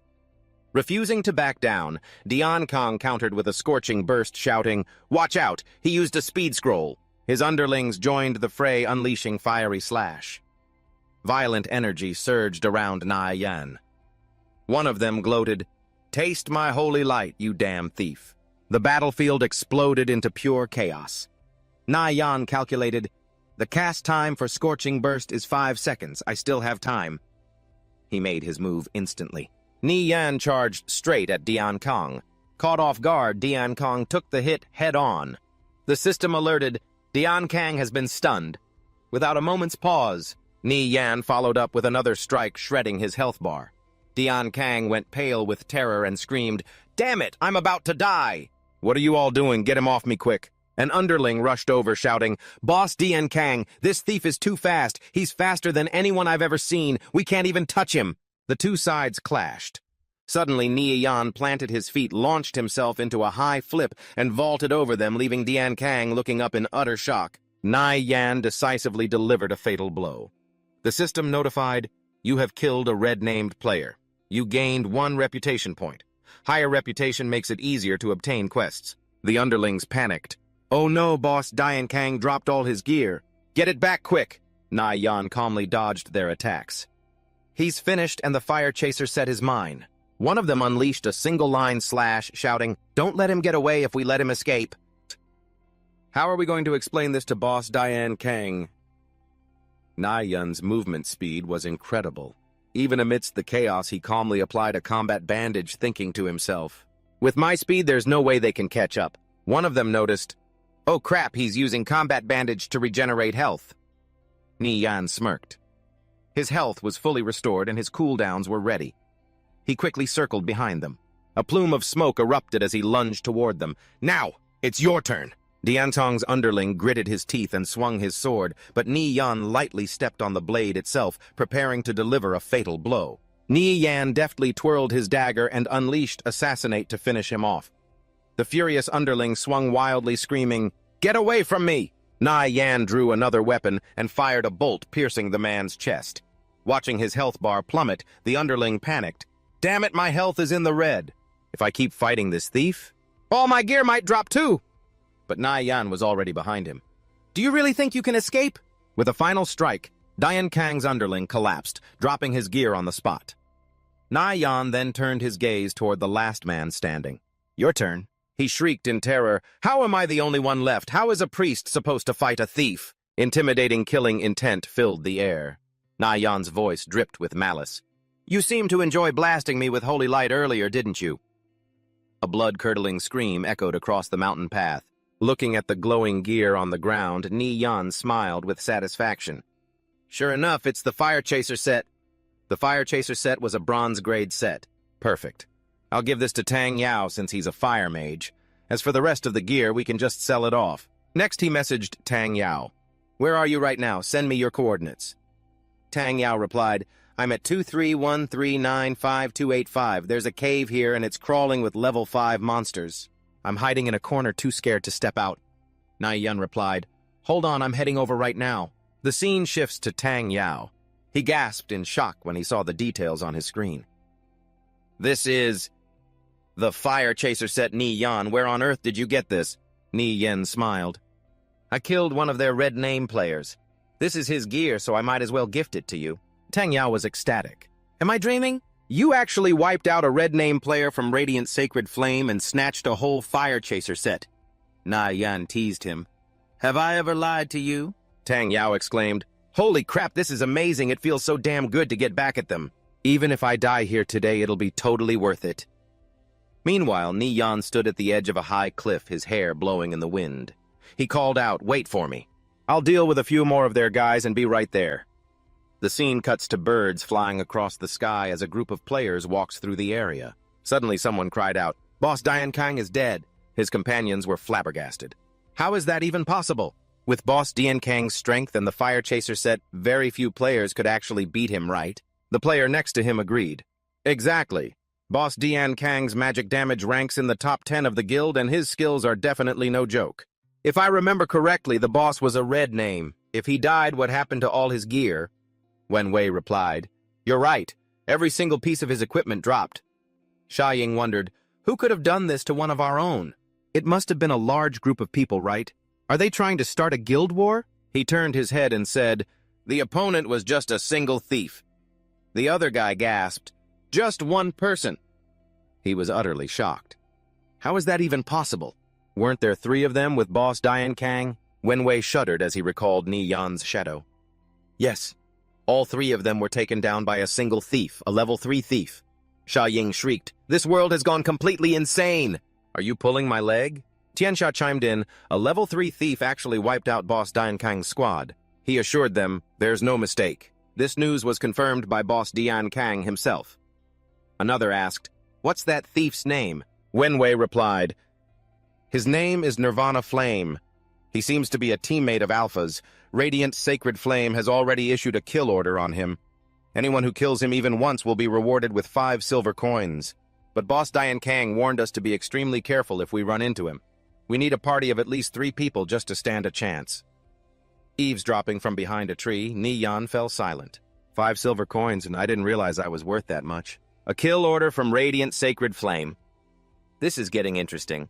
Let's see how you guys plan on hunting me down. People like you only know how to use your guild's power to bully solo players. It's time to show you the true wrath of a solo player. Over on their end, Tianxia and his group were startled by a sudden noise he made. What was that sound? Could it be that thief? Seeing a monster charge toward them, they yelled, the Horned Deer Boss! Wenwei stayed alert.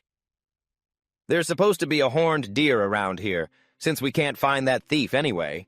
And that thief for now, we might as well deal with this horned deer boss first. Ni Yan's body began to fade into stealth. He smiled excitedly. Here's my chance. He commanded, charge!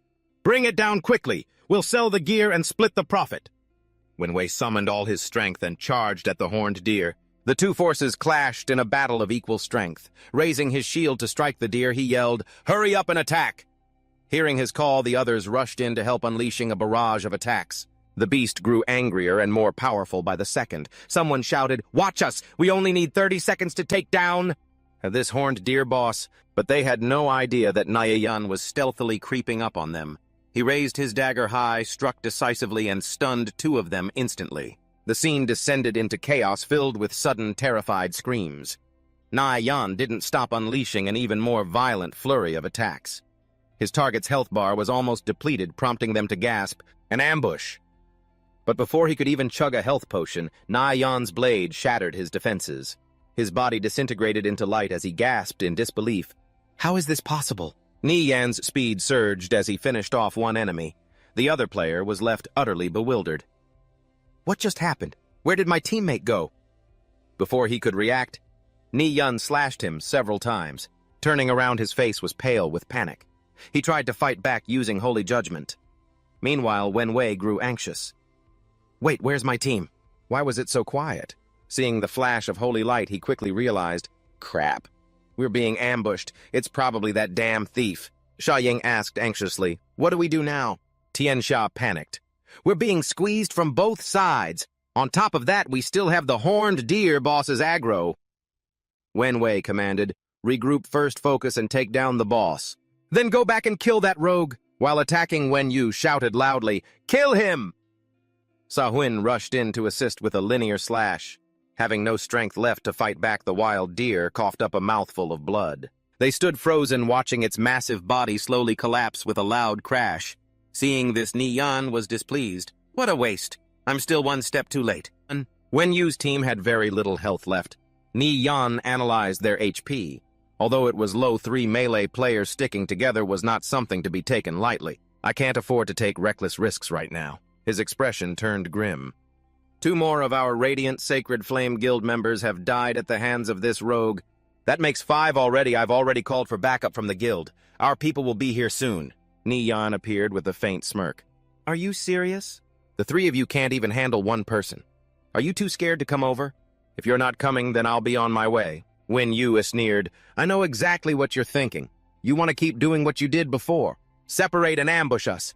How naive, as long as the three of us stick together, you can't do a thing to us. Looking up, Ni Yun realized their backup was already on the way. They're just stalling. Na Yan turned around to leave, waving his hand. I'll play with you guys again next time. Wen Yu gasped and shouted in panic, Oh no, he's running away! Our backup is here. Hold him. At that moment, Wen Yu gasped as a large group of players arrived. The leader looked at him and yelled, Where did he go? Wen Yu replied, He ran off. Chaos erupted as the crowd rushed to give chase. Shouts echoed through the forest. Search thoroughly! Don't let that punk get away. While they scrambled through the forest, Ni Yan moved stealthily through the shadows, eventually returning to the cliff from earlier to watch them. Ni Yan murmured to himself, No one knows this terrain better than me. You'll never catch me. Let those radiant sacred flame fools waste their time searching here. Let's go check on Tang Yao. Over here, Tang Yao was hiding. Na Yan, I'm inside the rock spider cave. The coordinates are 32238-235. Outside, it's crawling with level 5 rock spiders. The radiant sacred flame guys would never guess I'm hiding here. He gasped in shock when he saw Ni Yan. How on earth did you get in here? Ni Yan said calmly. Using stealth, of course. All right, equip this set first. Tang Yao was bewildered. The fire chaser set for me, Na Yan explained. I took it from that Dian Kang guy in the Sacred Flame Guild. It suits you perfectly. Put it on quickly, he said excitedly. Na Yan, after putting on this fire chaser set, my spell damage has increased to 50. Ni Yan nodded. Not bad. With this kind of spell damage? It's more than enough to run some high-difficulty dungeons. Follow me, Ni Yan said. In his mind, he thought, if I remember correctly, there is a silver treasure chest inside the rock spider cave. Now that Tang Yao has the fire chaser set clearing, this will be easy. Following behind, Tang Yao asked curiously, Ni Yan, what are you trying to do? Ni Yan explained, There is a silver treasure chest here. First, we need to clear out the rock spiders on our way. Na Yan struck out his attacks swift and precise. His kill count for level 5 rock spiders was now 159 out of 160. On the side, Tang Yao immediately joined the battle. Casting Raging Flame, he unleashed a fierce blaze. Unleashed into the darkness, the rock spiders engulfed in flames began rapidly losing health. Tang Yao exclaimed, We're fighting monsters 2 levels above us. Can my damage really be this high? Is this the true power of the fire chaser set? Meanwhile, Ni Yan stabbed a spider to death. Stop daydreaming and get over here and help. With an excited expression, Tang Yao rushed forward. I'm coming, brother. You're incredible. I really didn't think we could kill monsters 2 levels above us. Na Yan dashed ahead, calling back, Keep up. The battle immediately became a blur of chaotic attacks from both sides. A moment later, Tang Yao gaped. Wow, it's really here, Ni Yan. How did you know there was a silver treasure chest here? Ni Yan replied. I saw it when I was passing by looking for you. Tang Yao frowned. But neither of us has unlocked the lockpicking skill yet. What should we do? There must be some really valuable stuff in there. Ni Yan reassured him, Don't worry. Conviction is very meticulously designed. Usually, the key is hidden somewhere near the chest. At that moment, the rock spider boss appeared with a fierce screech. Shocked by the sight, Tang Yao cried out in panic. It's the rock spider boss. What do we do that's a level 5 boss? Ni Yan calmly said, We kill it. Keep a distance of at least 20 yards. Squeeze into that narrow passage and don't wander too far or you'll aggro other rock spiders. Doing as he was told, Tang Yao replied, Got it. He began casting his spell, shouting, Stop chasing me, fireball! The flames conjured by Tang Yao instantly threw the boss into chaos. Ni Yan analyzed, fire spells deal bonus damage to it. This is doable. Leaping into the air, Ni Yan shouted, I'll keep it crowd-controlled. The rest is up to you. Tang Yao replied, No problem. Na Yan executed another stun to incapacitate it. Then Ni Yan yelled, Quick, take this opportunity. Hearing this, Tang Yao unleashed his spell, Take my fireball. As Na Yan attacked, he remained on high alert. Be careful. It's waking up. The rock spider king grows even more berserk and lunges straight at him. The clash of their blinding speeds kicks up a dust storm. Na Yan mutters, Trading blows just to hurt me. Is that your plan? Looks like it's pissed off. This guy just got buffed. Fall back and watch your step. Watch out for its spikes. Suddenly, Tang Yao lets out a sharp cry of pain. Sweat pours down his face as he thinks, if Na Yan hadn't warned me, I would have been impaled by now. Ni Yan yells, Tang Yao, it's up to you. I'll hold it down. Drink a potion and wait for me while I buy you some time to get your mana back. He unleashes a fireball spell. My mana is fully restored. The Spider King's body is instantly engulfed in scorching flames. Leaping down from above, he delivers a devastating critical strike, driving his blade deep into the beast. The beast's health bar plunges, panting heavily. Tang Yao stares at the scene in awe. Is it finally over? Oh my god, that totally exhausted me. I can't believe we actually took down a rock spider boss 2 levels higher than us. Na Yan, this is the first time I've realized how incredibly awesome I am. Right at that moment, Ni Yan reaches out to gather the loot. The fallen items are a meteor skill book, a parry skill book, and a silver key. He calls out, Tang Yao, we're in luck. A meteor skill book dropped. This is a top-tier area of effect skill for high damage early on. Even in the mid to late game, it's still fantastic for clearing mobs. Overjoyed, he gasps, seriously? Ni Yan nods. Yeah, it's really good. Though compared to Holy Temple Magic, Giant Magic, or Dragon Tongue Magic, it's still a bit lacking. Stunned, Tang Yao blinks. Wait, what the heck are Holy Temple Magic and Dragon Tongue? Dragon Tongue Na Yan, what on earth are you talking about? He chuckles. Nothing. You'll run into them eventually. Ni Yan walks ahead, saying, let's go open that treasure chest first. The silver key slides into the lock, and a system notification pops up, opening treasure chest. As the chest clicks open, they both stare in absolute disbelief. This is the Weaver's Ring. It's an incredible treasure for scaling walls, climbing trees, or leaping off cliffs. The screen softly glows, displaying the item's details. Tang Yao looks puzzled. It looks like a piece of junk accessory. Why are you getting so worked up over it? He replies, to us thieves, this is practically a god-tier item. By the way, have you learned Meteor yet? Surprised, he replies, yeah, I just did. Why do you ask? Ni Yan grins. Now it is time for you to show off your new Meteor spell. I'll go pull the mobs and you start chanting. Tang Yao nods. Got it. As he darts forward, a massive horde of rock spiders is lured out. Terrified, Tang Yao gasps. Oh my god, that is way too many. Why does this spell take so long to chant? Suddenly, Tang Yao summons a colossal sphere of fire. The sheer power of the meteor spell engulfs the entire cavern. Watching the spectacle, Na Yan smiles, well done. Tang Yao stands there in utter shock. Did I really do that? How is this magic so insanely powerful? Did I seriously just cast that? Ni Yan walks over and nudges him. What are you standing around for? Come on, let's head deeper inside. With a sheepish laugh, Tang Yao replies, Nirvana Flame. My mana is completely dry. And I'm totally out of mana potions too. Ni Yan suddenly realizes, crap! I completely forgot that at your level, casting Meteor drains every last drop of your mana. He thinks to himself, if I remember correctly, deep within this rock spider cave lies a hidden, the single most important item in this entire game? Tang Yao suggests, maybe you should take me to a safe zone so I can teleport back to town. Otherwise, I'm just going to hold you back. Ni Yan nods. Yeah, that works. Taking this opportunity, I'll teach you a few tricks for arcane mages. Outside, as they make their way back, rain starts to drizzle. Tang Yao looks at him and says, Nirvana Flame, I've got to head out now. Thanks to you, this turned out to be a blessing in disguise. Not only did we avoid those guys, but I even learned the meteor spell. Ni Yan smiles warmly. Hey, that's what brothers are for. Left standing alone under the gloomy sky. Ni Yan turns back and heads deeper into the cave.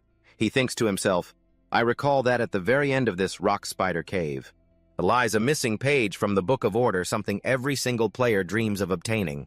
Legend has it that the Book of Order and the Book of Chaos are ancient artifacts passed down through generations representing the fundamental laws of the 6 continents. Each book has 6 volumes and 36 chapters representing 2 opposing forces. They are scattered across the world, and legend says whoever gathers them all will obtain ultimate divine power. That person will rule the Temple of Light as the Great Grand Pope. Meanwhile, whoever collects the chapters of chaos will wield the terrifying destructive power of the Destroyer. Order leads to kingship and chaos rules the dark. Both are legendary artifacts. Since the game, Conviction has only recently launched, only the Zelen and Satan's empires have been unlocked so far. The first volume of the Book of Order contains the chapters of justice, courage, wisdom, fairness, and freedom. These chapters hold the greatest power a player could ever dream of wielding. It almost topped the leaderboards. In my past life, I remember the leaders of 3 super guilds relied on the chapters of order to build their massive guilds. They achieved legendary feats back then, and now in this game, only I know the exact locations of these chapters of order. Maybe in this lifetime, I can write my own legend. In my past life, the holder of the Chapter of Justice was the leader of the Angel Corps, an elf demon hunter named Angwing Angel. Back then, facing over 100 enemy players, he summoned 16 Knights of Justice and single-handedly wiped out their entire formation. Then there was the holder of the Chapter of Wisdom, the leader of the Holy Judgment Guild Emperor Killer, a holy word mage. During the undead invasion, he cast the forbidden spell, Brilliant Radiance. With a single cast, he purified over 300 necromancers, creating another immortal legend of the Chapter of Order. And the holder of the Chapter of Courage was the leader of the Holy Roman Empire, a berserker named Half-Awake Fox. In a massive guild war, he charged into the enemy lines alone, taking a life every 10 steps, slaying over 200 enemies and crushing everything in his path. And the Chapter of Courage is hidden right here. Just thinking about it makes my blood boil with excitement. Ni Yan looked at the spiders ahead. He realized the sound of rushing water meant 3 rock spider bosses were blocking the way. A splash echoed in the water. Using his water-repelling bead, he dived in. I remember there's a hidden chest down here. In my past life, it wasn't discovered until mid-game. Right now, players on the forums are still discussing it. Naya Yan looked closer. It is a gold chest. This is the mark of pirates from the era of shared rule. They used to operate in the Tantrock Sea. I can't believe this is a gold chest left behind from that era. This is even rarer than a regular gold chest. I'm rich. Then the system notification popped up. Opening chest. Unidentified Assassin's Discipline dagger. He muttered, Assassin's Discipline, and it's a dagger I've never seen before. Judging by its design and aura, this dagger must be at least gold grade. Even if I don't find the Chapter of Courage, this trip is already a win. Beneath the deep water, Ni Yan's small figure glided through. A moment later, he surfaced from the deep water. Stepping lightly onto the shore, Ni Yan looked around and marveled, I didn't expect the depths of this rock spider cave, and to hold such a wondrous place. Then Ni Yan walked straight ahead. A system notification chimed, You have discovered a thick chronicle within the mystical forest. When you touch it, a mysterious power will flow into your body. What is this?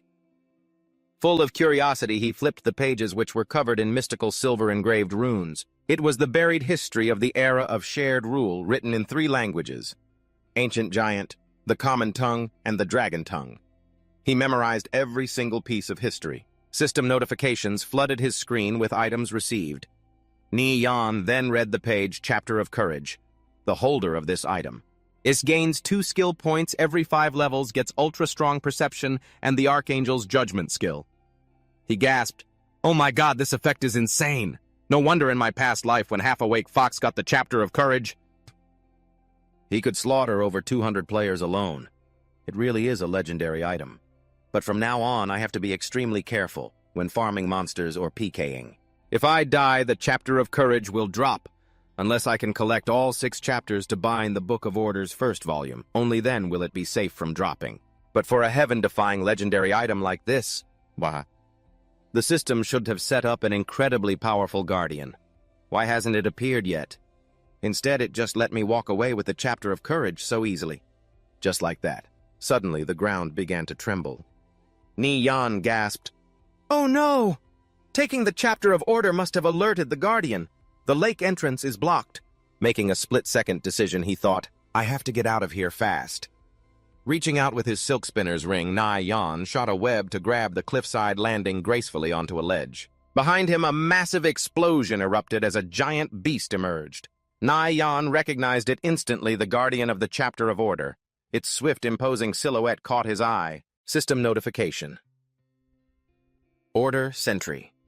The monster unleashed a devastating wave of energy toward him. Dodging the attack, Ni Yan thought, at my level, if I get hit by just one, I'll be dead in one hit. I have to make it back to the town to be safe. But in the southern border town, everyone must be in a panic. What on earth is happening? The system broadcasted a regional announcement. A dragon creature has appeared in the south border town. Everyone was terrified by the alert. What is going on? Why did a dragon creature suddenly appear? Heavy, hurried footsteps approached. It was the Holy Crusaders. In the midst of the panicking residents, all the NPCs had already assembled. A dragon creature has appeared. What in the world is going on? As Ni-Yun ran, he gasped, "Oh no, it spotted me." He pushed himself to move faster and faster. Suddenly, the monster launched a surprise attack in the forest, but luckily Ni-Yun managed to dodge it. Gritting his teeth, he thought, "I'm almost there, just a little longer." Shooting a web to anchor himself to a tree, Ni-Yun glanced back at the monster as he ran. The beast opened its massive jaws, breathing out a wave of fire. Seeing it get hit in return, someone cheered, "Awesome! The NPCs are attacking it!" But the beast roared, the sound echoing through the entire area. Commander Nishad drew his bow. The soldiers whispered, "Commander Nishad, sir, the defense line has been established. Please, give the order to bring these foolish, evil dragon beasts to the Holy Crusaders' judgment." The beast turned back toward the town. Someone screamed, "It's coming this way!" It glared at everyone with pure, savage rage. The sky filled with falling meteors. Everyone panicked in despair. Is this a skill we can even hope to survive? What is that sound? A level 1 earthquake warning. Everyone run. Get out of here quick, or we're going to die. The commander gives the order, and the primary defensive barrier activates. A massive shield envelops the entire city, blocking the falling flames and bringing hope to the rejoicing citizens. Thank goodness the shield is holding. He immediately orders the soldiers to draw their bows. A massive, terrifying volley of arrows rains down, all aiming straight at the beast. The fierce attack rains down on the beast. Long live the Holy Crusaders! Enraged by the assault, the beast roars in fury and swings its massive arm down. The barrier is about to shatter. Watching from a distance, Ni-Yun analyzes the situation. Although the Guardian of Order's appearance has thrown most players into a panic, a few greedy eyes are already locked onto it. They're waiting for the NPCs to wear it down before rushing in to steal the gear. On the other hand, I see a few familiar faces. That's Splendid Star, the guild leader of Splendid Temple. He's a very honorable guy, and we go back a bit in my past life. Then there's Swift Slash, the leader of the Dark Massacre Guild. That guy is a total thug. He is completely untrustworthy. And there's Sleepy Fox, the one who held the chapter of courage in my past life. Unfortunately for him, I beat him to it in this life. Splendid Star then speaks to Swift Slash. "Since our Splendid Temple is here, you guys from Dark Massacre should just step aside. Don't look so bitter. I hit level 5 before you did, and I already led my team to clear the Traint Forest and the Black Flame Forest.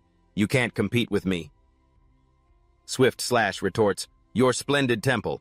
So what if you cleared the Black Flame Forest? Your rating was only 68. Your guild honor is only 200 points higher than ours.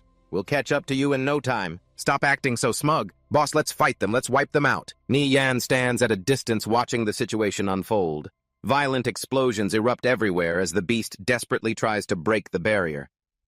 Then a dark voice echoes, "For the honor of the Crusaders. In the name of the commander, I sentence this evil dragon." A blade infused with dark energy thrusts forward, stabbing straight into the beast. Look, the Guardian of Order is losing health.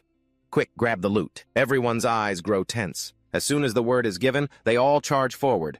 He doesn't hesitate either, entering stealth to join the fray. It's mine. But at that moment, a fiery strike hits his neck. Jia Cheng yells, "Stop them!" He leaps past the crowd, rushing straight to the front with an excited look on his face. "It's mine!"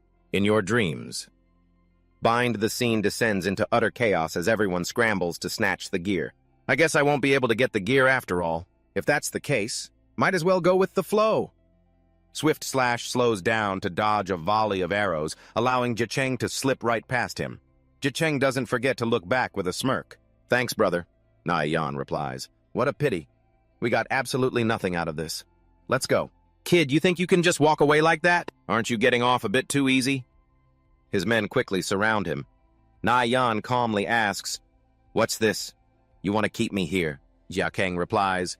"Swift Slash, if you want to cause trouble for him, you'll have to see if our Splendid Temple agrees first." "Our Splendid Temple isn't afraid of your Dark Massacre Guild," Swift Slash snarls in irritation. "Fine. None of you are leaving here alive today." Sleepy Fox bursts into laughter. "Well, it looks like this is none of my business." The subordinate beside him whispers, "Boss, that thief is Nirvana Flame, the expert I told you about. He's the one who gave me the strategy guide for the Fallen Shaman's camp." Sleepy Fox looks surprised. Judging by the way he moved to steal the gear earlier, this guy's skills are top-notch. Stone asks, "Boss, what should we do now?" Sleepy Fox calls out, "Hey, brother Nirvana Flame, our Holy Empire Guild is planning to run the Igmota Muddy Wetlands in a few days. Are you interested in joining us?" Swift Slash is utterly shocked by the invitation. Even Yacheng is taken aback by the offer. Ni-Yan thinks, Flying Stone, so he's from the Holy Empire. He speaks up, "No problem. But I have one condition. Any thief gear or items that drop in the dungeon that I can use must go to me first." The crowd starts whispering, "Is that kid crazy? Does he not see the situation he's in? How does he dare to make demands of Sleepy Fox at a time like this? Who does he think he is? What if they decide not to help him? But why? Would that guild leader invite him to run a dungeon? A subordinate whispers to Sleepy Fox, "Leader, he's really crossing the line. We're clearly trying to bail him out here, yet he has the nerve to make demands. He's truly arrogant." Sleepy Fox smiles. "You're absolutely right. This kid is incredibly arrogant. I had my doubts about him being a true expert before, but now I'm completely convinced. Only a real expert would dare to speak with such confidence. Maybe he actually has some real skills. No problem, Brother Ni-Yen. You can have first pick of any thief gear that drops." The crowd mutters in shock. "No way is that for real." "Is that for real? Who on earth is that kid to actually get Sleepy Fox to agree to a condition like that?" A subordinate whispers, "Boss, our situation is a bit tricky right now. We can't go up against two guilds at the same time." Sleepy Fox then added, "Brother Swift Slash, spare me some face here. Let's just forget about what happened today." Swift Slash replied, "Since guild leader Sleepy Fox has already put it that way, then I'll let it go." He coldly turned around and walked away. "Let's go." Yacheng spoke up. "Brother, I had no idea you were close with the guild leader of the Holy Empire. Thanks for your help today. Otherwise, I would never have gotten my hands on that gear." Ni-Yan replied, "No, you're overthinking it." Sleepy Fox chimed in, "Brother Splendid Star, your harvest today wasn't bad, was it?" He replied, "Don't even mention it. Honestly, this gear is pretty useless right now. The first piece that dropped was the courage armor," he continued. "Even though it's a very rare gold-grade item, you need to be level 100 to use it. Who knows how long we'll have to wait before we can actually wear it." Yacheng agreed. "Yeah, everyone's level is way too low right now. Even if we put it up for sale, nobody would buy it. It looks like we'll just have to keep it in the guild vault and treat it as a guild treasure." Stone then walked over to chat. "Hey, expert, we meet again. Next time I'll finally get to run dungeons with you." Na-Yan replied. "Thanks for your help today as well." Sleepy Fox called out, "Brother Na-Yan, can we add each other as friends? That way I can message you whenever we run a dungeon." Stone chimed in. "Count me in too." Na-Yan smiled. "I didn't expect that in this lifetime I'd end up befriending them by pure chance." He turned to leave. "Well, since this matter is settled, I'll take my leave first. See you next time." The scene changes. Ni-Yan murmured, "Finally I have some time to identify this dagger." He sat down and focused, ignoring the stream of system notifications. Ni-Yan said, "It's an offhand weapon. As expected of a gold-grade item, even at level 5, it gives over 30 attack points. Once I reach level 5 and learn dual-wielding, I'll be able to equip it. With gear like this, my damage output will go up by a lot." As crowds of players walked through the bustling small town, Ni-Yan thought, "I still have half an hour of game time left. I should take this opportunity to finish Physician Blevins' quest." He was transported to a new location, the Fishman tribe. Ni-Yan observed the Fishman tribe has already been wiped out. The people from the Victorious Return Guild are actually pretty fast. These solo players probably have some fine silk left. Since time is short, I should just buy it directly from them to save time. Next, Ni-Yan made his way to Sanbao Lake. He greeted the respected physician. "Respected physician," the old man replied. "Young man, you've arrived? How is the task I entrusted to you coming along?" Ni-Yan replied, "I found them. Here are the 90 pieces of fine silk you need. I hope this helps." The physician said excitedly, "Finally enough fine silk tomorrow I can return to Huan's stronghold. The brave warriors of Huan's stronghold will remember what you have done for them. May the holy light bless you, kind and righteous adventurer. The darkness will eventually be vanquished, and light shall envelop the earth." Na-Yan replied, "May the gods protect the brave warriors guarding Huan's stronghold." The physician responded, "These items are a token of my sincere gratitude. Kind and righteous adventurer, I wish you a safe journey." Looking at the popping up screen notifications, Ni-Yan exclaimed, Another gold-grade item. He concluded, my experience points have already reached 98%. It's a pity today's game time is running out. I'll just have to wait until tomorrow to level up. As Ni Yan's silhouette faded into the surroundings, his body gradually became translucent before he was transported back to reality. He took off his gaming helmet. Ni Yan murmured, not just in the game, but in the real world I also need to level myself up. As he worked out, he thought, I can't afford to be lazy in this lifetime. Ni Yan began doing push-ups. Maybe I should go find a gym to use some proper machines and test my current physical strength.